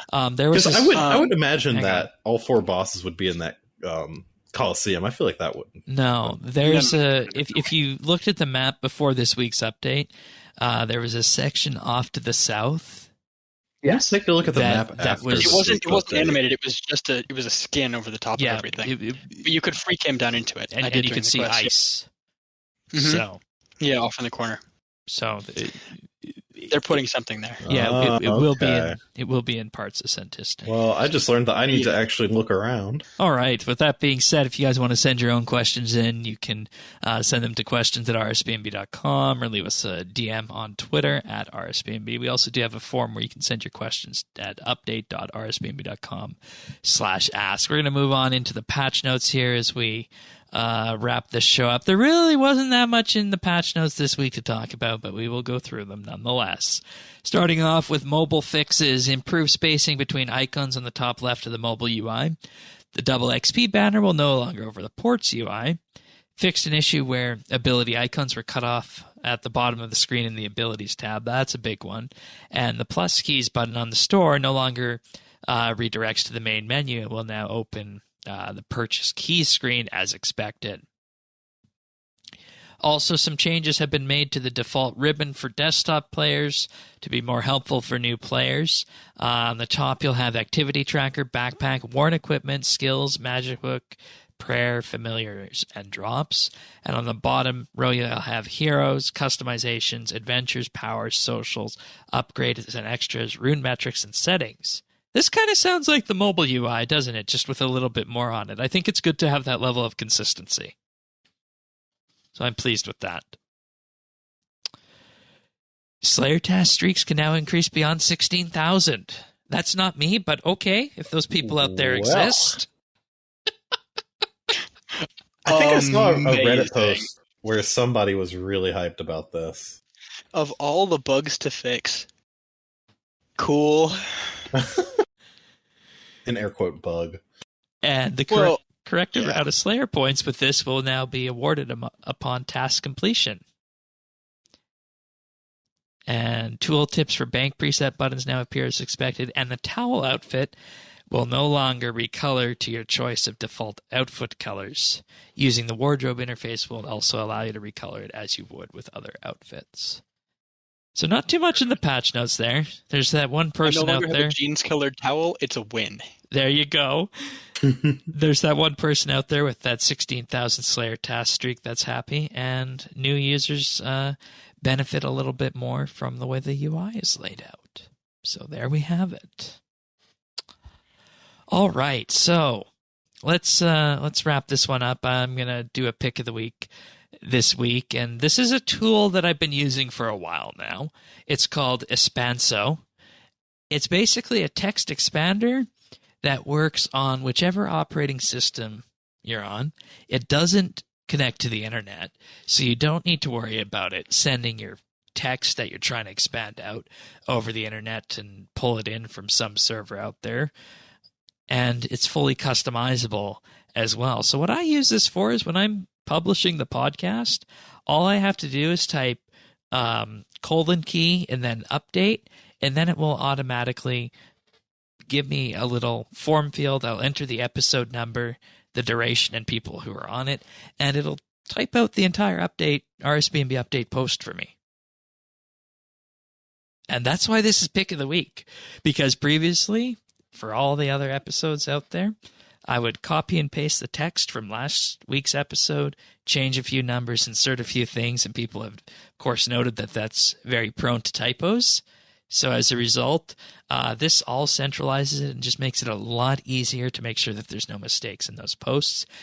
If you send form emails out a lot, this could be good for you. It's got integration so that if you want the current date, it'll just give you a formatted date however you'd like it. If you have favorite emojis that you want to be using anywhere, you can map it so that it'll replace text with an emoji. Even if you're doing HTML code or something like that, you could use this. But this is 100% cross-platform and 100% open source and free, and it doesn't contact any internet servers. So that's another huge benefit of it, is that your text isn't stored on some server somewhere. So that's the pick of the week, Espanso. You can find it at espanso.org. Any of you guys think this would be useful to you, or is this another niche Shane tool? Med student, me no use computer. Beep boop. What was that? I am the least tech savvy. Medical students in general, from my experience, are in zero ways tech savvy. It's terrifying how, being in a hospital, none of us know how to work anything. So I have no use for this, I'm sorry to say. All right. How about you, Sam? Wouldn't begin to know how to use this. Not too sure. I mean, maybe with something. All right, and I'm guessing David's in that same category as well. That given that you have to Yeah, I have no idea. All right, but all platforms, espanso.org. Let's start with some achievements then. All right, so on the 28th, we have EL8 with 99 Archaeology, Luke XF with 99 Firemaking, Mahin with 99 Attack, and Pradis with 120 Invention. Nicely done.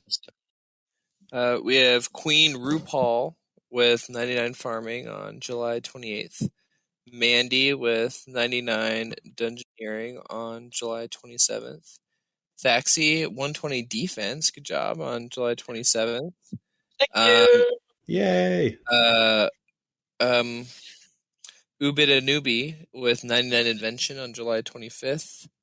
On the 24th of July, we have Badger getting 120 Archaeology. We have Captain Metaphor with 120 Farming and earning his Completionist capes. Big ups and grats to him.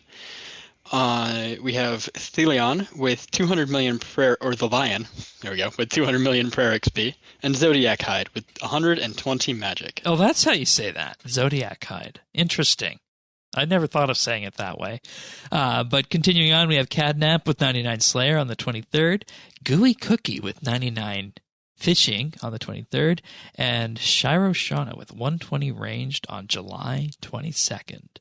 Nicely done, everyone. Nicely done. I would like to say that I earned that 120 defense unintentionally, without realizing I was approaching it, off of a jellyfish at the Yakamaru boss, and I feel like that is very appropriate for me. Very much so. Very much so. All right. What have we been up to on RS? Let's start with you, Zant. So, in an attempt to get me playing RS a little bit more regularly, I've started doing some dailies again. Most notably, I've just been doing a lot of herb runs. So literally, like every day I do 3 or 4. And Yes. it's making me some good money with the price of dwarf weeds right now. But other than that, prior to Kerapac coming out, I started soloing next again. So relearning that was really fun. It was actually a lot easier than I expected nowadays. So yeah, I'm doing some kills to that every evening. Definitely compared to Legacy, man. Yeah, dude, that was intense. I actually remember there was a point where I tried coming back to do it like during EOC, and I just struggled with it so much. But this had to be like 2015 or something like that. But yeah, power creep. Power creep. All right. How about you, David? Well, I spent the last several days, because I liked Kerapac so much on my main, I really wanted to start doing it on my Iron Man. So I spent the last several days just doing nothing but Raksha until getting Rico, which I finally got. So I can now take my Iron Man to Kerapac, but I do need another Ascension crossbow. And I have a Barrows die ready for it, so that part's good. But I need another Ascension crossbow. Oh no, getting ascensions on an Iron Man. You got to do it in style, don't you? I got to get a third for switching, but yeah. So do you? Just been so many keystones, David. So many keystones. Yeah, but eventually I want Golden Reaper on it anyway, so it's fine. But yeah, so I've done a lot of. I could tell you how many caps I've killed the last 2 days. Last 2 days I've killed. Not as many as I thought. I've killed 17,000 caps the last 3 days or so. Wow. So that is. I've been living at those things for a while. All right. What's a caps? Capsarius is okay. Like the way you get the way you get the keystones. Not to be confused with our new man Kerapac or Kerapac. Oh no! If you want to I was make like, it like dang, is Casey that high already? No, I don't have 17,000. I was wondering if that was going to come up. Kerapac versus K-pop in this boss. No, it's like Tupac. It's like Tupac. It's not Tupac. He doesn't have a Tupac. He's it's the not one abs. who people thought It's faked Tupac. his It's death, Kerapac. right? His name is it's Kerapac. This boss's name is Kerapac, and that's how it's staying. All right. So what have you been up to at RS aside from this, if anything, Daxi? I've been I got 120 defense without realizing it at Yakamaru on my just daily Monday raid, which was a blast, I guess. Is this podcast the first time you knew about it? No. I mean, I didn't realize it was coming, and then I got him. Like, everybody in my raid was like, grats. Everybody in the client was like, grats. I'm like, oh, neat. So that was cool. But no, this week has been entirely. So I spent a lot of time digging through the lore and reading through all of the dialogue and trying out all of the battlefield abilities. I've tried the Nodon on both ranged magic and melee. For the record, I actually like them on magic best, but that's beside the point. Me too. I got myself one of the drops from them. It's my only unique that I've actually gotten so far, other than a ton of pages. I've done, like I say, 20 hard mode and about 40 normal mode Kerapac. So I'm doing a couple of very relaxed Kerapac hours a night and a couple hours of very relaxed Nodon a night.